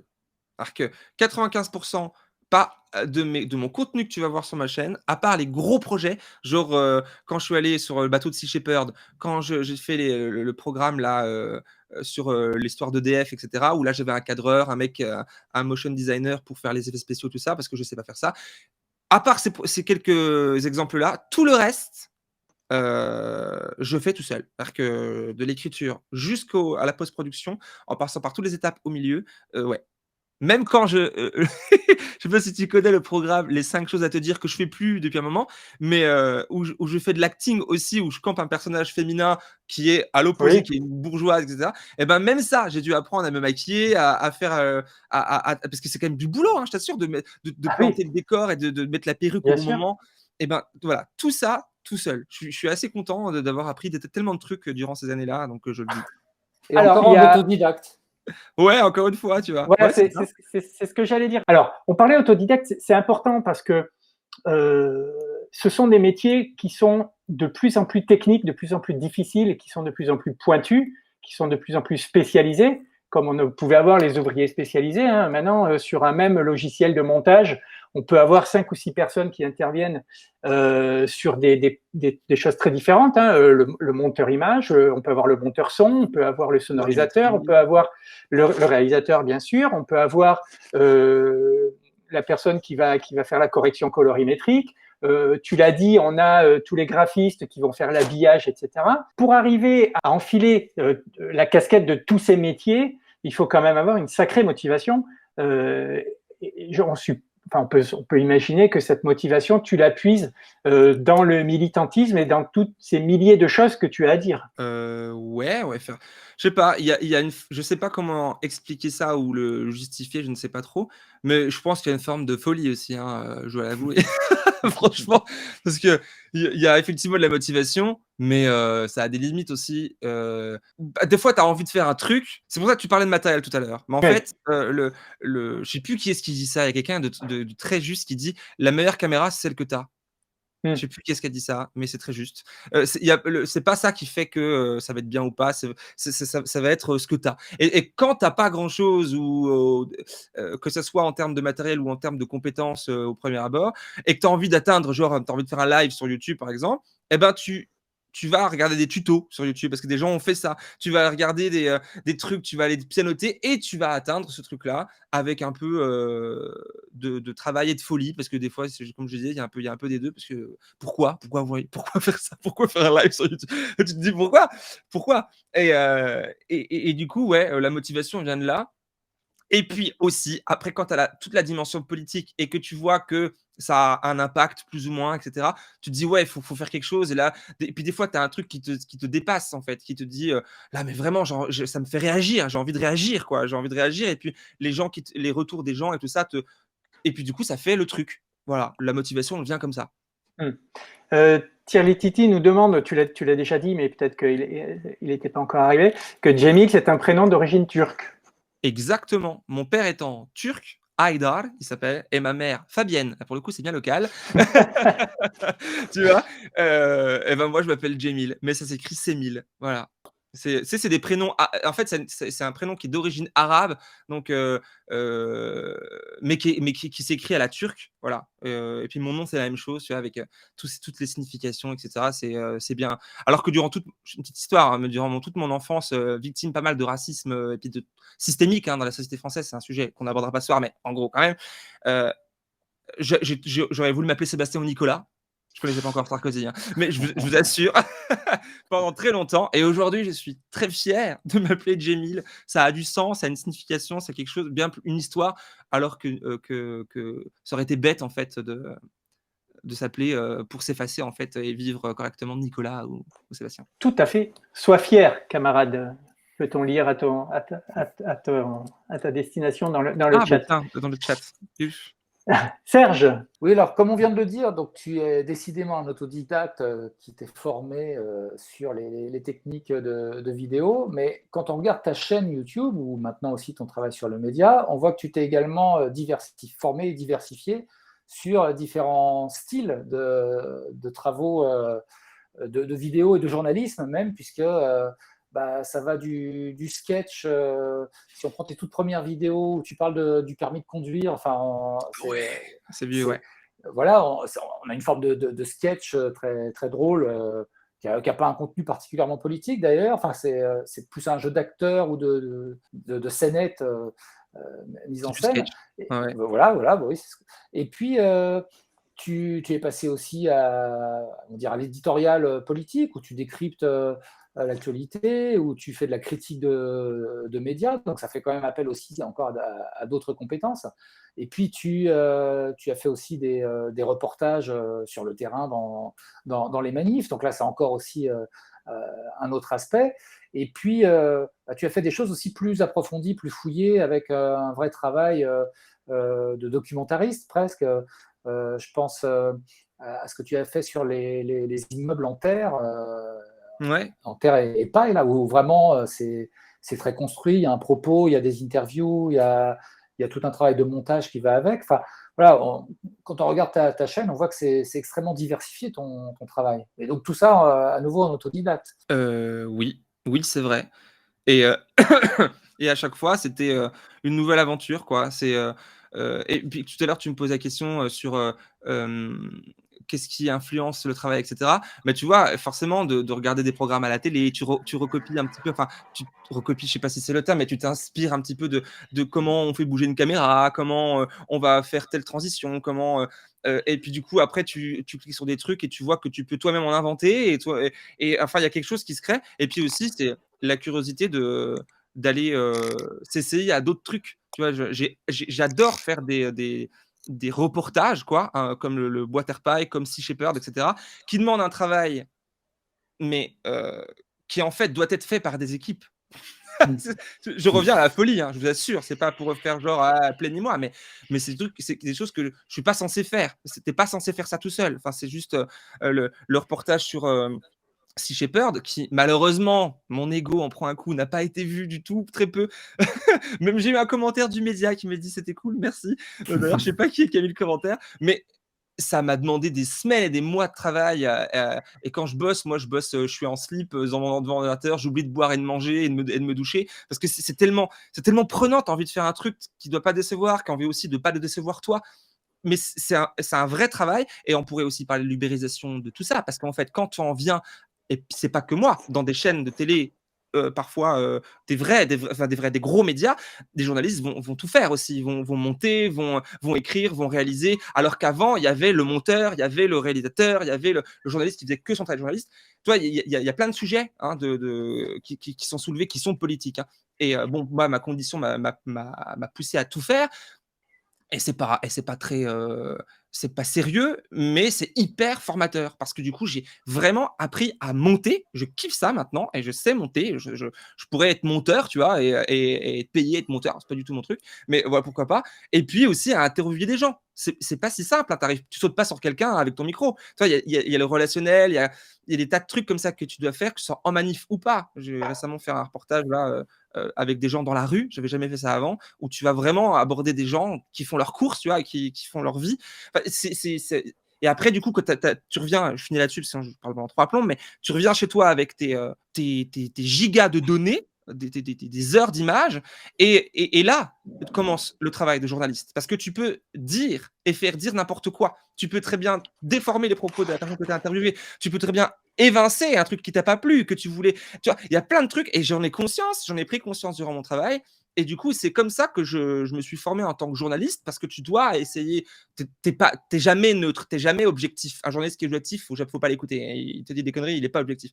Mais tu peux être sérieux dans ton travail, et je sais pas quel terme utiliser. La neutralité, tu peux essayer de tendre vers ça quand tu veux rendre état d'un acte qui s'est passé. Et tous ces trucs-là, c'est formidable en fait. J'ai découvert tout ça grâce à mon travail sur YouTube. Et puis du coup maintenant en médias cet été. Donc c'est génial. Il y a quand même un domaine où tu as, me semble-t-il, des problèmes relationnels avec les gens dans la rue, c'est les forces de l'ordre. Ah non, il y a une relation. Il y a une relation. Elle est asymétrique. Elle est asymétrique, qu'est-ce que tu veux. Johnny, fais-moi mal. 3 fois, c'est ça, tu t'es fait amoché par Ouais, et en fait notre 4. chère police. 4. Et en fait 4 parce que la première fois, c'était, le 1er décembre 2018, où je recevais ma première grenade, mais dans la cuisse. Donc du coup, mais à bout portant, vraiment devant, voilà. Mmh. Donc mais pas blessé parce que ça fait juste très mal, tu as un hématome et tout ça. Donc là, c'est la première fois. Mais effectivement, 3 fois en tant que, reporter, parce que là, j'étais juste manifestant, même si j'étais en live sur ma chaîne, mais c'est pas pareil. Et effectivement, c'est la alors je sais pas si on va en parler, mais je pense, mais c'est la première fois que je porte plainte, alors que les fois d'avant, je le disais, mais je le faisais pas parce que j'avais peur, je savais pas trop comment ça allait se passer, j'avais pas d'avocat, j'avais pas d'argent pour avoir un avocat. Heu et puis une fois que tu es sorti de toute cette merde-là, de l'hôpital, de tout ça, et ben, tu as pas envie d'y retourner, en fait. Et là, et ben, j'ai pas envie d'y retourner, mais je suis allé dans l'IGPN. Je suis allé dans le bâtiment. Incroyable. J'ai eu des messieurs parce que j mais ça nourrit tellement ce genre d'expérience. Là, je peux pas tout vous raconter sur ce truc-là parce que c'est encore en cours et que c'est ouf, j'espère. J'ai écrit des trucs, hein, pour pas oublier, parce que Mmh. c'est juste fou. L'IGPN, c'est juste des policiers, en fait. Je le savais, hein, mais c'est des policiers. L'enquêteur qui enquête sur est un policier. Et qui enquête sur la police. Voilà, je vous dirais que ça, mais ça donne lieu à des scènes et des situations qui dépassent tout ce que j'aurais pu imaginer. Donc, mais pour en revenir, peut-être que tu voulais plus savoir sur, l'impact, sans jeu de mots, enfin de ce truc-là. Mmh. J'ai de la chance, tellement de chance, que ça soit que ça. C'est Mmh. à chaque fois, j'ai de la chance. À chaque fois, la grenade, elle arrive soit là, soit elle arrive là, alors que, tu vois, c'est au bon endroit, tu vois? J'aurais Mmh. j'aurais pu, comme plein d'autres malheureuses personnes, être bien plus, gravement blessées. Faut pas les oublier, tous ces gens-là, c'est terrible, et rien ne pourra, heu, n'importe quelle somme d'argent ou je ne sais quelle excuse qui ne viennent pas d'ailleurs, ne pourront, réparer leur vie, complètement pétée, quoi. Enfin, c'est abominable. Des gens qui ont perdu des mains, et cetera. Donc alors moi, à côté, c'est du pipi de chat. N'empêche que dans mon expérience, ça m'a traumatisé quand même, tu vois? Bien sûr. La dernière expérience, moins, parce que ça et tu l'air d'être, je sais pas, de t'habituer, je sais pas. Il y a un truc où tu te protèges, il y a une forme de négation qui se fait parce qu'en fait, je fais des cauchemars, je me réveille en sueur, je vous assure, hein, ça se passe comme ça, hein. Et tout ça s'est passé durant ce mois, alors que le jeudi, tu me voyais aux médias: «Salut, bonjour!» Alors que, là, c'est pas du tout comme ça que ça se passe en vrai, en coulisses, et ça dure encore. Je dois aller voir encore un médecin là pour pouvoir, quantifier mon nombre d'ITT par rapport à l'aspect psychologique, et cetera, qui dure, et ce qui dure parce que ça réactive les anciens. Et le Mmh. précédent impact que j'ai eu, le pire, ça a été à Lyon, où j'ai reçu l'impact, et j'ai encore une cicatrice ici, ouvert sur 5 centimètres, alors que j'étais devant, on faisait de la musique et je faisais des selfies avec des abonnés. Tu sais, j'étais vraiment la pire des crapules, hein, tu vois? Et là, je reçois un truc dans la gueule alors qu'il se passait rien. Personne méritait d'avoir du gaz. À ce moment-là, il y avait rien. Et j'ai vécu des semaines à ce moment-là d'horreur, quoi. Alors que c'est, des cauchemars, des réflexes, traumatiques de ton corps que tu contrôles pas. Ça a été vraiment terrible, et je pense que, ce qui m'est arrivé à Nantes là a réactivé ça. Quand je me suis fait, quand j'ai eu cet impact là à ce moment-là, comme on voit dans la vidéo, j'ai le réflexe de partir directement parce que j'ai cru me prendre un coup de matraque, parce que c'était, une des choses que j'ai pu subir aussi à Paris une fois. Un mec qui sort, et j'ai de la chance d'être une personne qui fait des vidéos sur YouTube, parce que à chaque fois, j'ai des images. Du coup, les gens, ils me filment et tout, et j'ai des images de ça. Et on a vu cette personne sortir de son rang pour m'en foutre un coup sur la gueule, tu vois. Donc, du coup, c'est vraiment des choses qui marquent à des années-lumière de ce que d'autres personnes ont subi dans leur chair. C'est terrible, mais ça marque. Et puis, je finirai là-dessus. Même les personnes qui n'ont pas subi de dommages physiques, les images marquent. On est tous traumatisés par ce qui se passe, en fait. On est tous, et c'est une stratégie que, délibérément opérée par le gouvernement, par l'État, qui va à la confrontation, qui va, jouer sur la peur pour démotiver la contestation sociale qui est forte en France. Tu vois, ça, c'est ce que je dis tout le temps, et je suis pas le seul. Dans d'autres pays, ils vont dans la désescalade, et cetera. Nous, non, ils ont Mmh. choisi de marquer les gens, peu importe comment. On compte plus, hein, les témoignages de gens, qui disent: «Je vais plus en manif parce que j'ai peur». Complètement. Dans mon entourage, il y en a plein. Ouais. Mmh. Et si jamais tu avais un petit doute sur, le sens et l'intérêt d'une manifestation, ça suffit pour que tu y ailles plus. Tu vois? C'est Mmh. enfin, c'est terrible. Alors, et c'est d'autant plus, c'est intéressant de le dire, d'autant plus incroyable de voir tous ces gens encore en manifestation aujourd'hui en plein été. Quand tu as tout ça, toutes ces données, c'est qu'en vrai, il y en aurait Ouais, plus. Voilà. c'est clair. Alors, il y a une question aussi que à l'époque de ton troisième accident, là dernièrement, il y a des gens qui se demandaient, alors on va te poser la question simplement, pourquoi est-ce que tu ne te protèges pas quand tu vas en manif? J'ai arrêté de me protéger pendant les Gilets jaunes à Lyon parce que je me faisais arrêter parce que j'étais protégé. Et Ouais, je suis passé à un poil de cul d'une garde à vue. Moi, c'est ça qui m'effraie le plus, hein, c'est la privation de liberté. Je sais, c'est un truc qui c'est chaud.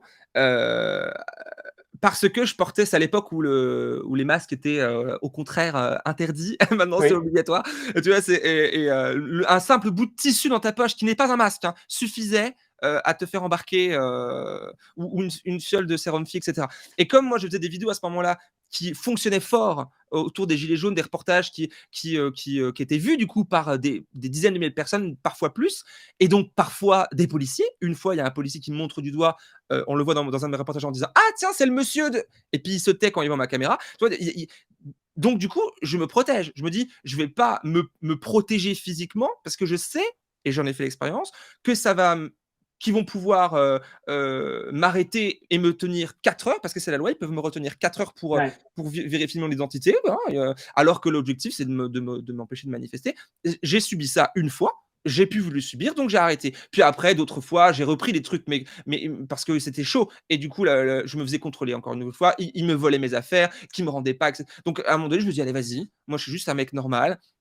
Peut-être que je surestime le truc, ou je sous-estime autre chose, parce que je vais en manif aujourd'hui encore de manière nue, quoi. Je suis en short et en t-shirt, et on me dit, là: «Mais tu devrais peut-être faire attention parce que tu sais pas en fait, il peut se passer plein de Mmh. trucs», et puis au-delà de la police, ça peut être des mecs qui t'aiment pas et qui peuvent te taper sur la gueule. Enfin, il y a plein de trucs en fait.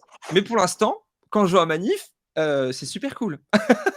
Je rencontre plein de gens super sympas, c'est super cool, et de Est-ce temps en qu'on en temps, est au bon. point où être identifié comme journaliste par la police, non seulement c'est plus une protection, mais c'est presque, ça fait presque de toi une cible, Ah encore mais oui! davantage que quand tu es juste manifestant? Ah mais oui! Au même Mm. titre que le gilet jaune a été une cible pendant longtemps, enfin, hein, pour les gens lambda, heu, mais là, l'exemple de Buzyn, de Rémi Rémi Buzyn, Buzine. qui est très Mmh. qui est pour le coup, lui, bien plus médiatique encore, et qui est une qui je sais pas si je peux dire une cible, mais qui est, souvent, maltraité, tu vois? Alors, je pense, oui, je pense. Puis à d'autres moments, là, ça a donné lieu à une interview avec Théophile, sur le Média, où, j'avais reçu des amendes sans avoir croisé de policier, tu vois? Tu as des trucs, donc ça te rend un petit peu, parano, parce que tu te dis: «Ouh là, qu'est-ce qui se passe?» Mais en fait, je pense que c'est complètement rationnel. On n'est pas 5 000 à faire ce qu'on fait, tu vois? Donc du coup, c'est facile d'avoir une petite liste, ou de savoir, parce qu'ils sont leur objectif, c'est de maintenir l'ordre, et en maintenant l'ordre, ben, il faut ça s'appelle un service de renseignement, et après ils font des choses qu'ils doivent faire. Donc voilà, il faut être complètement froid sur la question, je pense que ça marche comme ça. Clint Eastwood 57 dans le chat nous fait remarquer que les street medics aussi sont souvent Oui. pris pour cible. Ou la LDH là, qui sont pourtant bien visibles, Oui, et les cetera. Bien, observateurs, ouais. les Ouais. observateurs, effectivement. Il y a aussi un autre journaliste qui sort, j'en ai dit de nulle part, mais un peu comme Rémi, un peu comme toi, qui ont appris sur le terrain et qui a été un petit peu, même sérieusement embêté récemment. Je crois que c'est Amar Tawalit, Ah oui, oui, bah, tout qui, récemment là, voilà, tout récemment, hier ou qui avant-hier, ouais. lui, il a fait ses trucs pendant un petit peu comme Rémi, hein, Buzine. Pendant des années, il a fait ses petits lives tout seul, tranquille. Et là, maintenant, il travaille pour l'Oopsider, je crois.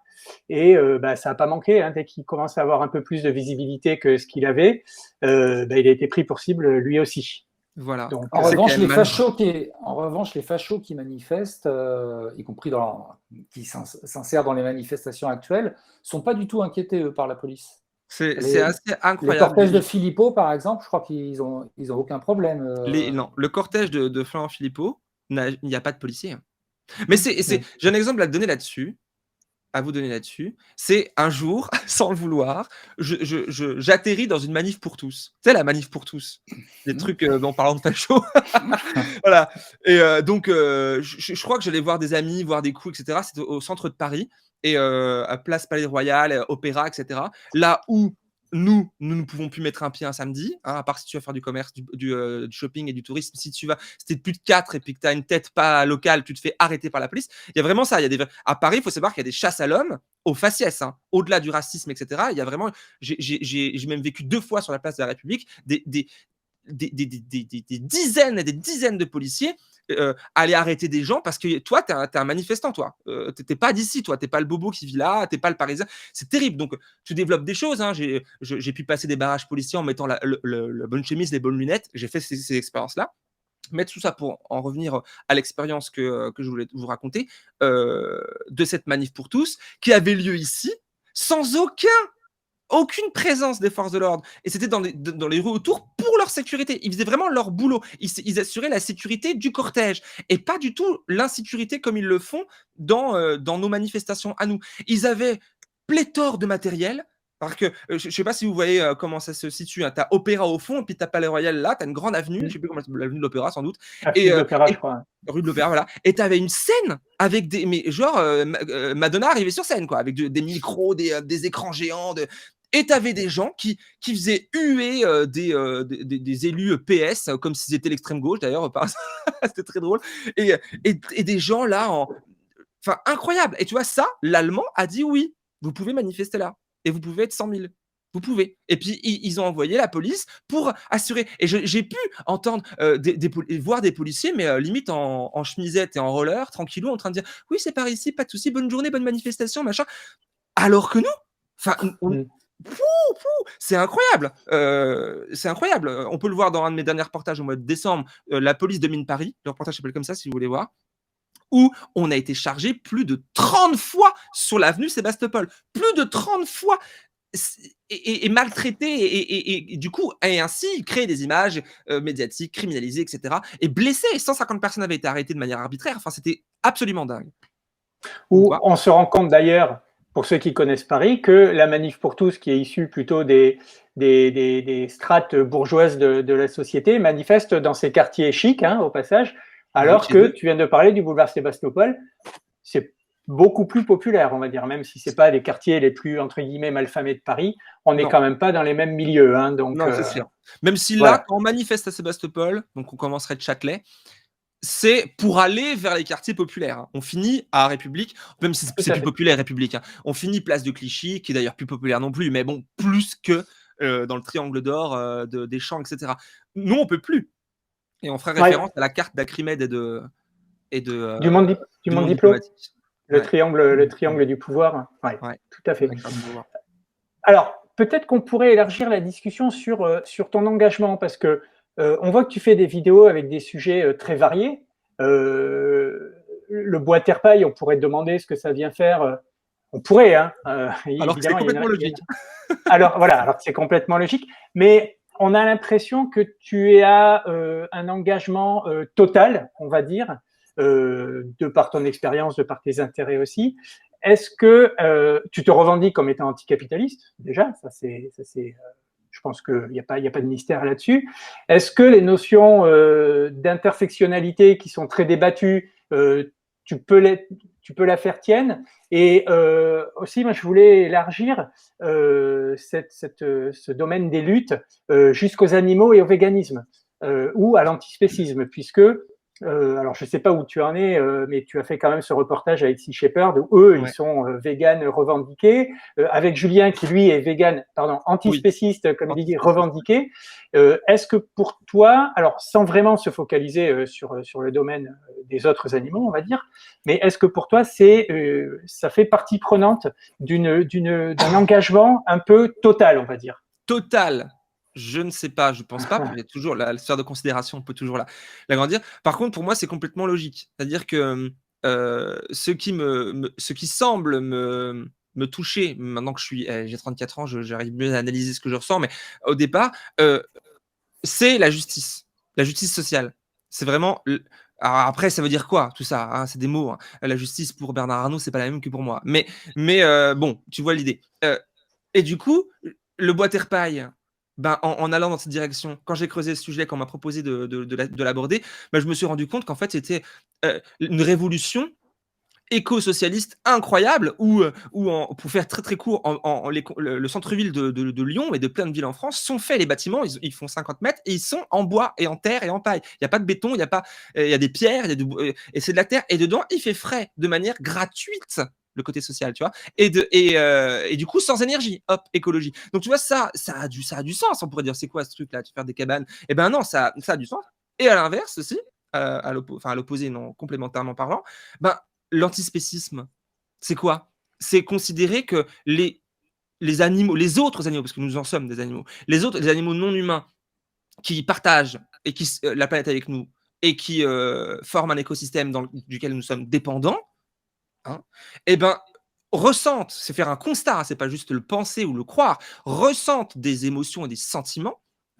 Quiconque a un chien, ça, il peut pas faire autrement que de le constater, et pourtant il va manger des lapins et tout ça. Bon, ça c'est un autre sujet. Ça s'appelle la dissonance cognitive.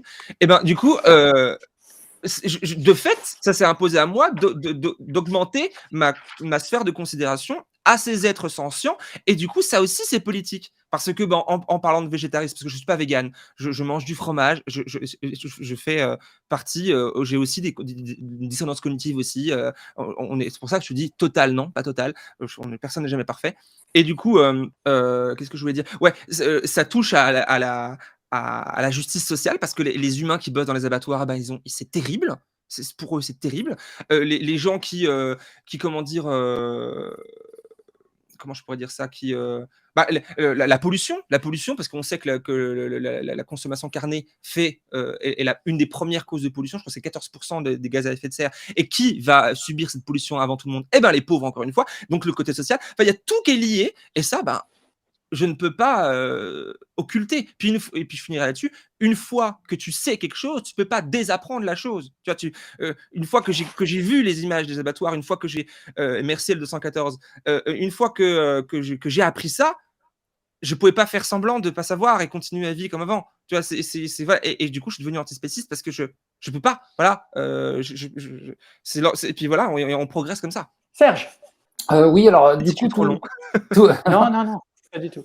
Tout cet engagement, il se réfère aussi, j'ai l'impression, à un mouvement politique quand même, dont tu as fait plusieurs fois la promotion dans tes vidéos. Si on te qualifie de journaliste insoumis, est-ce que tu te reconnais dans cette définition, à la fois sur le fond du mot et sur la connotation politique qu'elle peut avoir? Alors, c'est un sujet très intéressant. Parce que le mot insoumis, alors moi, il me va. Il me va parce que, ouais, je suis pas soumis. Voilà. Ou pas à tout, parce que je suis soumis à la loi de l'attraction, par exemple, hein. Ça, je peux pas faire autre chose. Mais, mais je ne suis pas soumis à une instance, je suis libre. Je suis juste dépendant des dons des gens. Voilà. Tu vois, sinon, je suis complètement libre. Là-dessus, c'est une chose. Sur l'étiquette politique, non.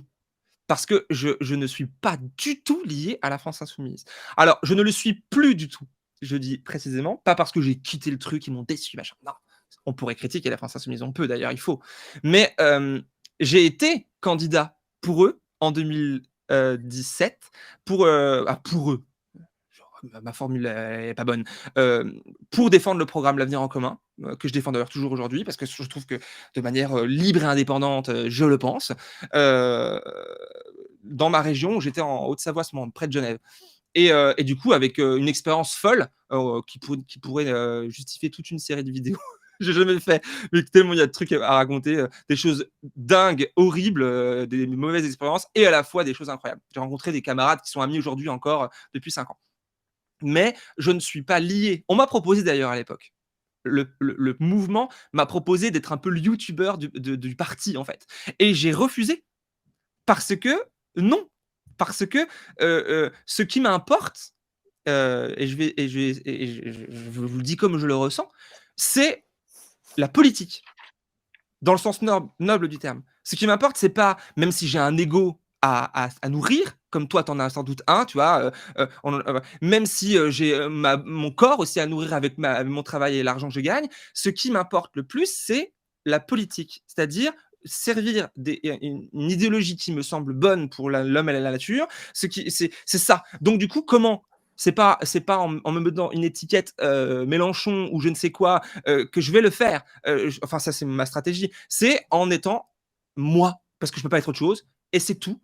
Et parler du coup à bien plus de gens que si jamais j'avais accepté d'être un vidéaste étiqueté France Insoumise. Tu vois? Je sais pas si vous me suivez, mais je pense quand même.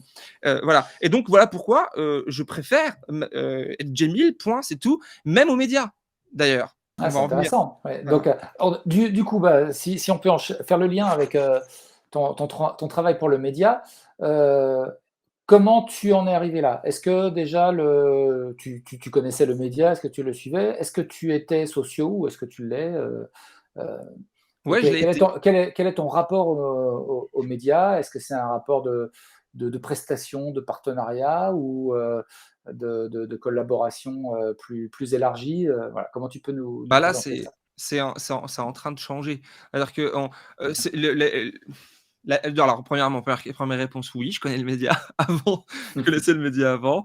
J'ai été socio à un moment. J'ai suivi les pérégrinations un petit peu, voilà, les passages des personnes avec toujours de la bienveillance. J'ai jamais jugé le truc. Je faisais pas partie des personnes qui disaient «Oh mon Dieu, t'as vu?» ah, machin. Parce que j'imagine que dans les autres rédactions, c'est un peu la même chose. Les gens, ils viennent, ils partent. Enfin, c'est ce que je pense. Et que là, le projet n'est pas le même. C'est quand même un projet incroyable, le média, quand même. C'est pas juste un média comme il en existe, hein, des médias écrits. C'est un média audiovisuel. Enfin, c'est pas du tout la même dimension. C'est une télé, quoi. C'est avec du coup tout ce qui englobe autour, et c'est pas le même coût, que ce soit financier, humain, hein, tout ça, c'est incroyable. Ça génère plein de trucs, etc. Et du coup, je suis complètement bienveillant sur le truc. Alors, et j'en suis venu là, c'est que je crois me souvenir qu'il y a 1 an ou 2, je sais plus trop, peut-être l'année dernière, vous avez fait une vidéo, enfin, ils avaient fait une vidéo pour demander avec quel youtubeur ou quel créateur de contenu les gens, enfin, le public du média voulait voir le média collaborer. Et mon nom était vachement ressorti dans les commentaires YouTube.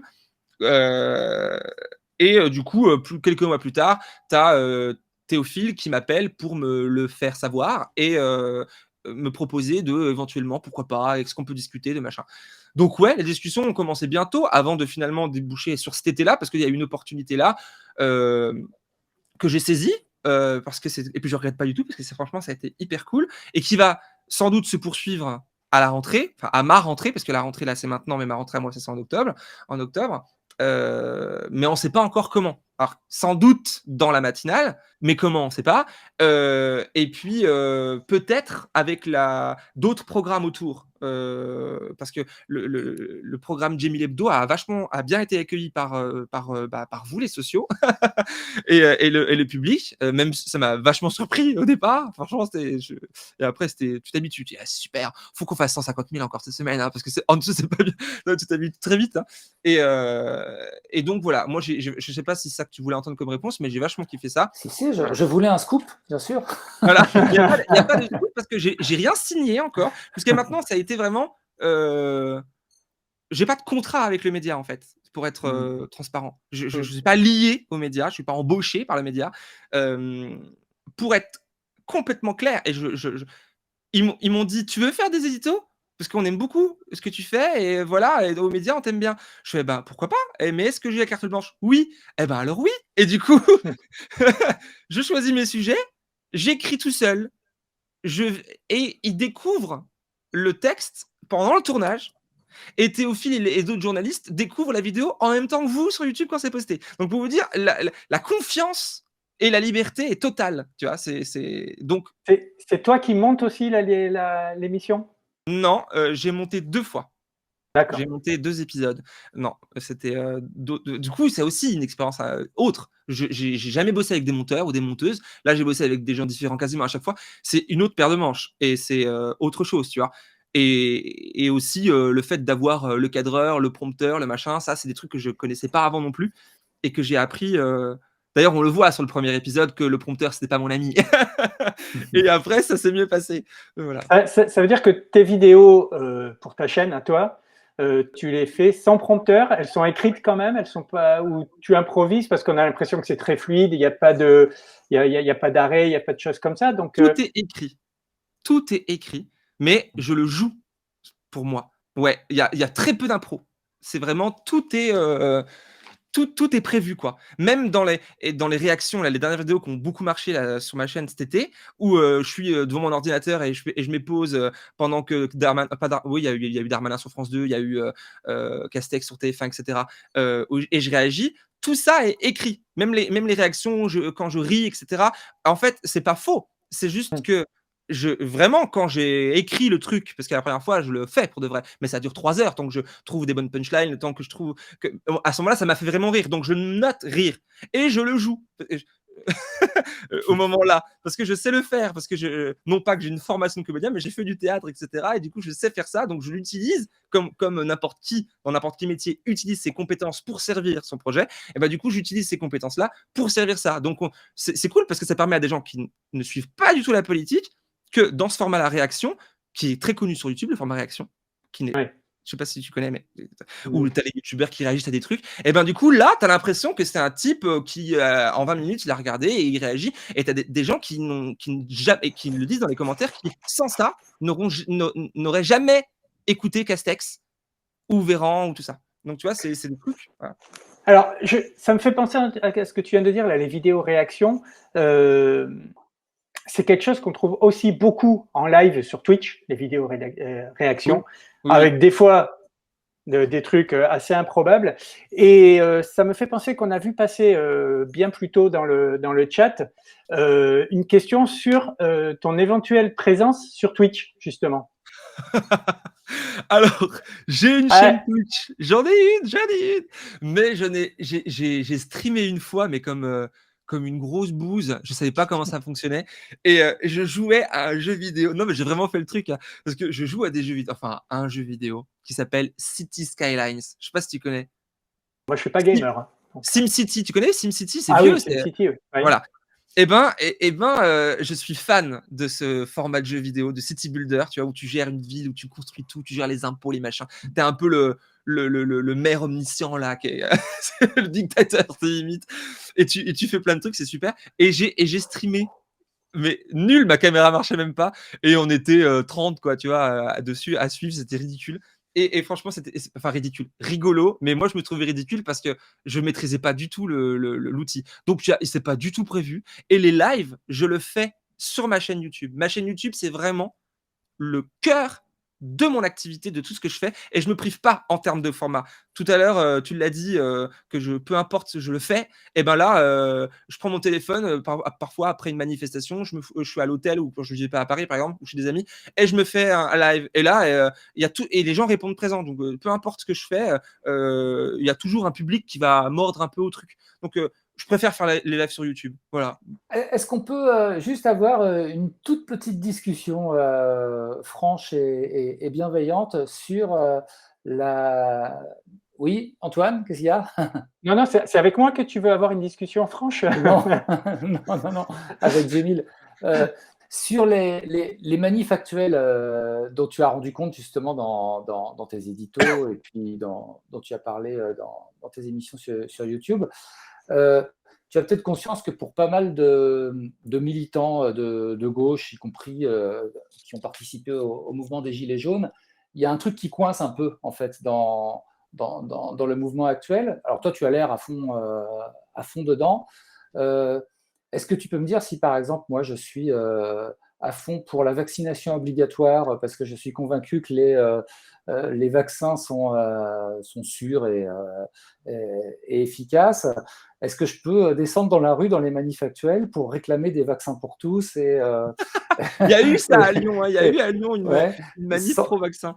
Ouais. Sans me faire lyncher. Non, mais pas une manif pro-vaccin, tu vois, pro-passoire sanitaire de Macron, mais vraiment un truc de gauche, quoi.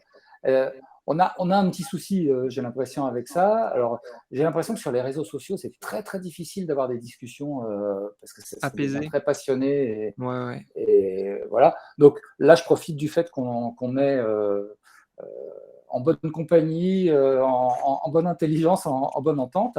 Qu'est-ce que tu penses de cette difficulté à laquelle on a tous à faire face actuellement avec ce qui se passe à ce sujet, avec la Bah, je trouve désinformation, que avec... je pense que le traitement médiatique et du coup politique de ce qui se passe autour de la question du pass sanitaire et du vaccin et du Covid, etc., crée des réflexions très manichéennes, enfin très binaires, quoi. Où c'est pas de maintenant. Mais là, ça s'est vachement accentué. Où il faut être contre, où il faut être pour, et pas dans le détail, c'est-à-dire dans un package. Tu vois, et du coup, sur ce constat-là, sur ce terreau-là, euh, il y a des positions qui sont parfois qui sont mauvaises en fait pour beaucoup. Ou du coup, si tu es si tu es contre le pass sanitaire mais tu n'es pas contre le vaccin, enfin du coup vu que c'est Macron qui a décidé, donc du coup tu es pour Macron, tu es contre Macron, donc si tu es contre Macron, tu es contre tout. Enfin tu vois, il y a ça et c'est très mauvais. En politique, on peut pas réagir comme ça. Et puis même en général en fait. Et si tu veux, c'est ça qui nourrit. Hein, c'est pas, j'évite pas ta question. Là. Je pense que c'est vraiment ça la matrice du truc là qui nourrit euh, le bordel et le chaos ambiant et qui profite. Je sais plus si je l'avais abordé comme ça dans les éditos, mais je crois que oui, qui profite en fait au pouvoir, même s'il est minoritaire dans les urnes, dans les machins, dans les trucs, ça profite à la caste qui domine, aux bourgeois, etc. Parce que ça dégoûte, ça refroidit les gens se positionnent pas, ils sont frileux, machin. Moi, je suis allé dans les manifs et j'ai vu des profils, mais si variés. J'ai fait à Nantes et je l'ai fait à Paris pour ce cadre-là, mais c'est pareil que les Gilets jaunes. Les Gilets jaunes, c'était, y avait pas, on pouvait pas faire un profil type. On pouvait un peu plus que maintenant, c'était plus la France périphérique, smicarde, etc. On pouvait un peu, mais en fait, il y a plein de contre-exemples. Mais là, on peut pas. Là, il y a des gens, enfin j'ai vu les manifs là sur les Champs-Élysées la semaine d'avant, celle de Nantes, où tu avais des gens en chemise bleue qui sortaient limite du quartier, leurs immeubles, ils vivaient là, et qui auraient pu très bien faire le selfie avec je sais plus qui là, tu sais, je sais pas si tu as vu, aux jeunes républicains, où ils sont tous en chemise bleue avec un pantalon beige là, et, et d'autres gens, et des gens comme moi, tu vois, qui étaient en Bermuda, et des gens qui étaient de plusieurs, enfin c'est la sociologie de comptoir, hein, mais bon, on prend ce qu'on a. Et si tu veux, c'est tellement large, donc non, donc non, en fait, faut pas penser qu'il y a un profil type. Et il y a même plusieurs à Paris, ça se mélange pas vraiment, tu vois, les Philippot restent ensemble, même si j'imagine que dans tout la masse où il y a devant Philippot, ils sont pas tous acquis à la cause de Philippot. Il y a des gens qui vont là parce qu'ils n'ont pas eu d'autres informations. Mais c'est plus complexe que ça. C'est ce que je veux dire, en fait. C'est plus complexe que, voilà, ça, c'est un gilet jaune, ça, c'est un anti-pass, ça, c'est un anti-vaccin. Tu vois, on peut très bien se poser des questions sur un médicament sans être contre le médicament. Enfin, en fait, ça me paraîtrait plus dingue et improbable de ne pas se poser de questions et de foncer tête baissée, que ce soit pour se faire vacciner, tout comme pour aller manger un truc, tout comme pour aller fumer des clopes, tu vois, après tous les scandales, Mediator, machin, que les pharma ont créé. Enfin, là, ça me paraît au contraire plus sain d'esprit de se poser des questions. Ce qui est moins sain, c'est de tomber dans la réflexion manichéenne, de dire je suis anti-vaccin, les 5G, les machins, les conneries, et t'as le droit de le penser, hein. Les gens sont platistes, il y a des gens, ils peuvent, pas de soucis, je respecte. Hein. Ça crée un écosystème varié, c'est très bien de t'apporter pareil. Et à l'inverse, tout aussi effrayant, les pros qui épouseraient Macron s'il serait célibataire, tu vois. Et ça, c'est pas bon en fait. Il n'y a pas de juste milieu et ces extrémités-là il faut savoir se remettre en question très souvent. Voilà. Tu as quand même des gens qui sont qui se sont renseignés ou qui ont étudié la question ou qui sont même des spécialistes de la question. Je ne sais pas si tu connais quelqu'un qui s'appelle Alexander Samuel, qui est un gilet jaune. Tu vois pas qui c'est? Il est gilet jaune, il est docteur en biologie moléculaire. Ah, il est pas roux. Ouais, c'est une sorte de viking, tu vois. Oui, je vois qui Bon, c'est. Oui, oui, et, oui. et lui, bah, il connaît un peu, enfin, c'est un scientifique, quoi, Oui, oui, oui. et il dépense beaucoup d'énergie, bah, justement, à aller dans les manifs et à parler aux gens pour leur dire: «Ah non, mais là, ce qui est marqué sur ta pancarte, c'est pas vrai, je t'explique pourquoi.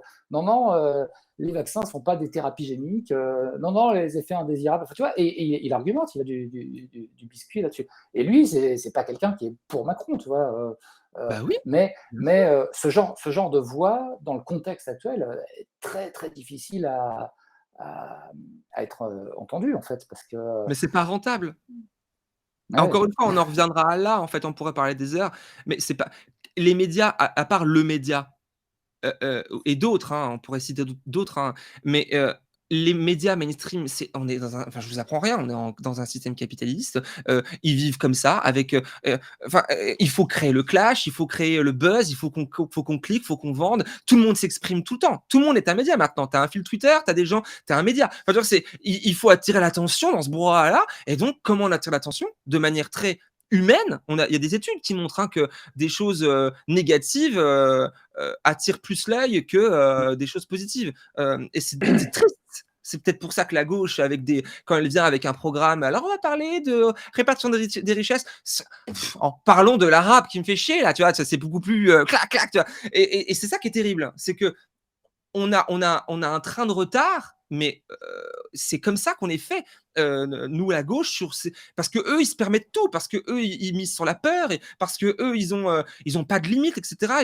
Et ils ont pas de problème à appuyer sur le bouton, émotion, alors que nous on essaye d'avoir des trucs, des cadres en disant: «Bon, alors on va parler de programme, on va parler», et du coup, bah, ça marche pas. Enfin, ça marche pas toujours. Alors, ouais, pour raccorder par rapport à une autre chose qu'on a dit au tout début de l'émission sur la neutralité des journalistes. Est-ce que dans cette affaire, et à chaque fois, l'attitude des grands médias installés est toujours la même, et puis à chaque fois, ils replongent dans les mêmes trucs, et à la fin, ils disent toujours qu'on les y reprendra plus. Est-ce que plutôt que de faire du journalisme, du vrai journalisme un peu au sens noble, est-ce que sous couvert de fausse neutralité, en fait, ils n'ont pas fait de la politique? Je m'explique. Je crois que j'ai déjà eu l'occasion de sortir cette citation dans un live précédent, mais je ne sais pas du tout qui a dit le journalisme, c'est pas de donner 5 minutes la parole à celui qui dit qu'il pleut et 5 minutes la parole à celui qui dit qu'il fait beau, c'est de se lever, d'ouvrir la fenêtre et de donner le temps qu'il fait. Voilà. Et Ouais, est-ce ah bah que oui. voilà. Est-ce que les médias, donc sous prétexte de dire, parce qu'ils manquaient aussi de connaissances eux-mêmes, plutôt que de rester humbles, ils ont donné la parole un petit peu à tout le monde. Évidemment, les membres du gouvernement et les conseillers qui ne sont pas aussi neuneux qu'ils veulent bien le faire croire, les ont pas manipulés, mais les ont utilisés comme il fallait. Et est-ce que, encore une fois, les grands médias n'ont pas été en dessous de tout et sont pas en partie responsables, pas de la crise sanitaire elle-même, mais de la situation dans laquelle on est aujourd'hui. Comme dit, il y a Lola Grand 52 qui dit dans le chat justement, je comprends les antivax qui doutent. Elle dit qu'elle y est allée à reculons. Effectivement, pourquoi finalement dans un monde médiatique où toutes les paroles se valent et où elles sont toutes valorisées de la même façon, peut-être même en défaveur des fake news, pourquoi une personne lambda croirait plus une information plutôt qu'une autre, alors qu'il y en a une qui lui fait peur et qui va lui dire bah non, j'y vais pas parce qu'il y a un risque, quoi. Donc et est-ce que juste et du coup on a besoin de médias comme le média. Voilà, Ah j'y oui. arrive à ma conclusion. Bah, il y a tellement de trucs à dire sur ce sujet-là. Oui, ils sont, responsables, les médias. Alors avant de dire ça, il faudrait remettre les choses dans l'ordre, c'est-à-dire que, qu'est-ce que c'est un média et qu'est-ce que c'est un journaliste? Tu vois? C'est un éditorialiste n'est pas forcément un journaliste. Un journaliste, pour moi, et tu l'as souligné là, doit aller fabriquer l'information. Je dis pas la manipuler, la fabriquer à partir de rien, mais aller sur le terrain, se rendre compte et rendre compte. Sinon, tu es pas journaliste. Sinon, tu es commentateur, chroniqueur, tu es un comédien, tu es tout ce que tu veux, mais tu es pas journaliste. Et la télévision en est criblée. de communicants, en fait, où ils ont une petite fiche, un machin, et ils sont surtout remplis, comme tout plein de gens, hein, pas besoin d'aller sur TF1 pour ça, remplis de préjugés et parce qu'on ne peut pas être objectif. Alors que moi, je suis sorti de telles conditions sociales qui a fait que j'ai une certaine vision du monde. Euh, et du coup, le filtre, j'ai un filtre, c'est mes yeux, c'est mon histoire. Toi, c'est la même chose. Eh ben, Ruth et Clief aussi. Quand tu vis dans le 7e arrondissement de Paris et que tu vis là, et quand que tu sors, c'est pour aller au Baléares et que tu n'as jamais mis les pieds à Porte de Clignancourt ou au Port de la Chapelle, autre que à travers des images que tu vois sur Internet, d'autres. Enfin, forcément, et que tu dînes avec les politiciens, que tu tapes dans la main de Macron, que tu as fait les mêmes écoles que machin. Forcément, ton filtre est différent. Et tous les filtres ne se valent pas, parce qu'il y a des réalités, mais il y a une vérité. Hein. Désolé, quand tu vois qu'il y a 10 millions de pauvres, c'est une vérité.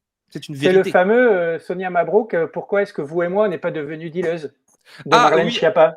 Marlène Schiappa, effectivement, c'est ça. C'est Effectivement. exactement ça, finalement. C'est ça. Tu vois, on se lève pas un matin.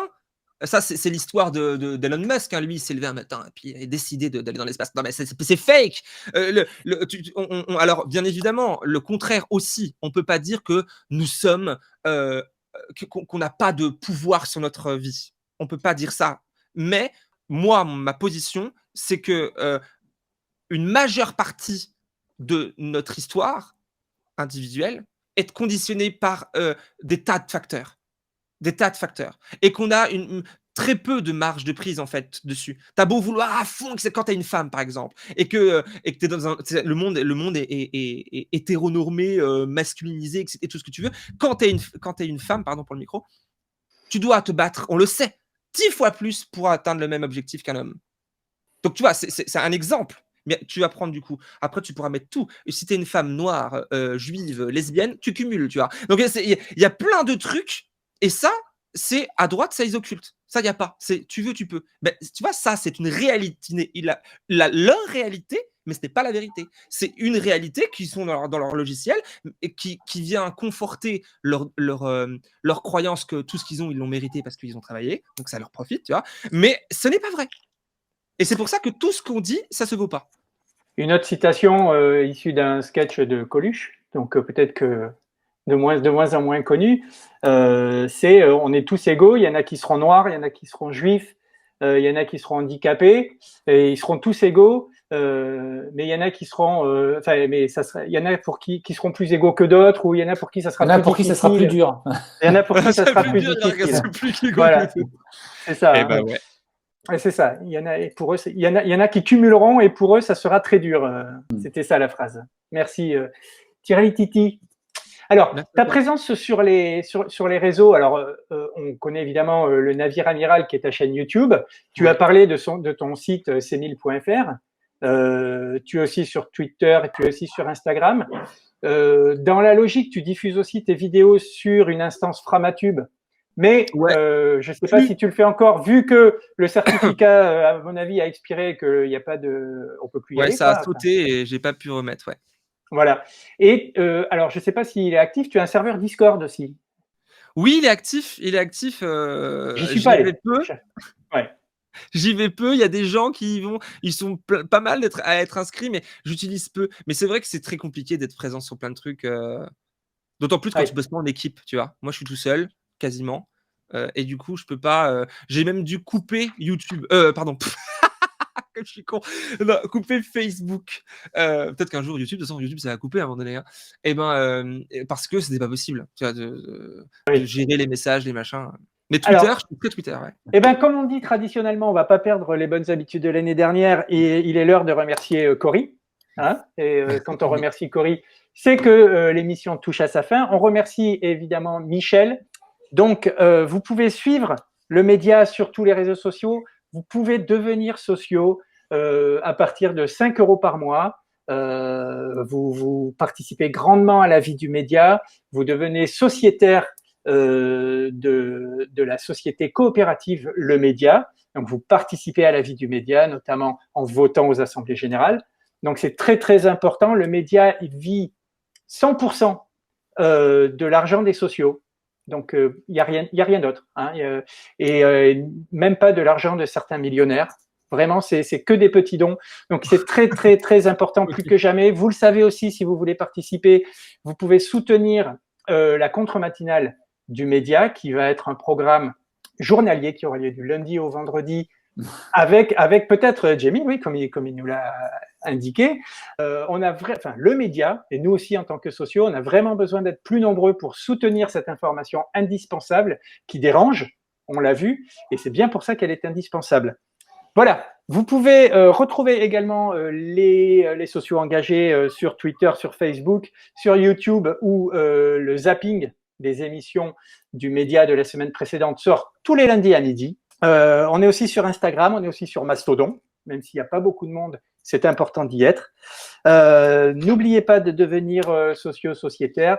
Jamil, merci beaucoup pour avoir passé tout ce temps avec nous. Merci pour ta sincérité, pour ta transparence, pour ta simplicité aussi. C'est très précieux et merci de nous avoir amené autant de followers. Revenez la semaine prochaine. On espère te revoir bientôt sur le média. Du coup. Ouais. Oui. Et nous, on se quitte avec notre musique un petit peu fétiche qu'on va laisser tourner quelques minutes, qui est un morceau extrait de l'album de La solitude de l'homme de bar. Tout un programme. Ciao. Salut, ciao.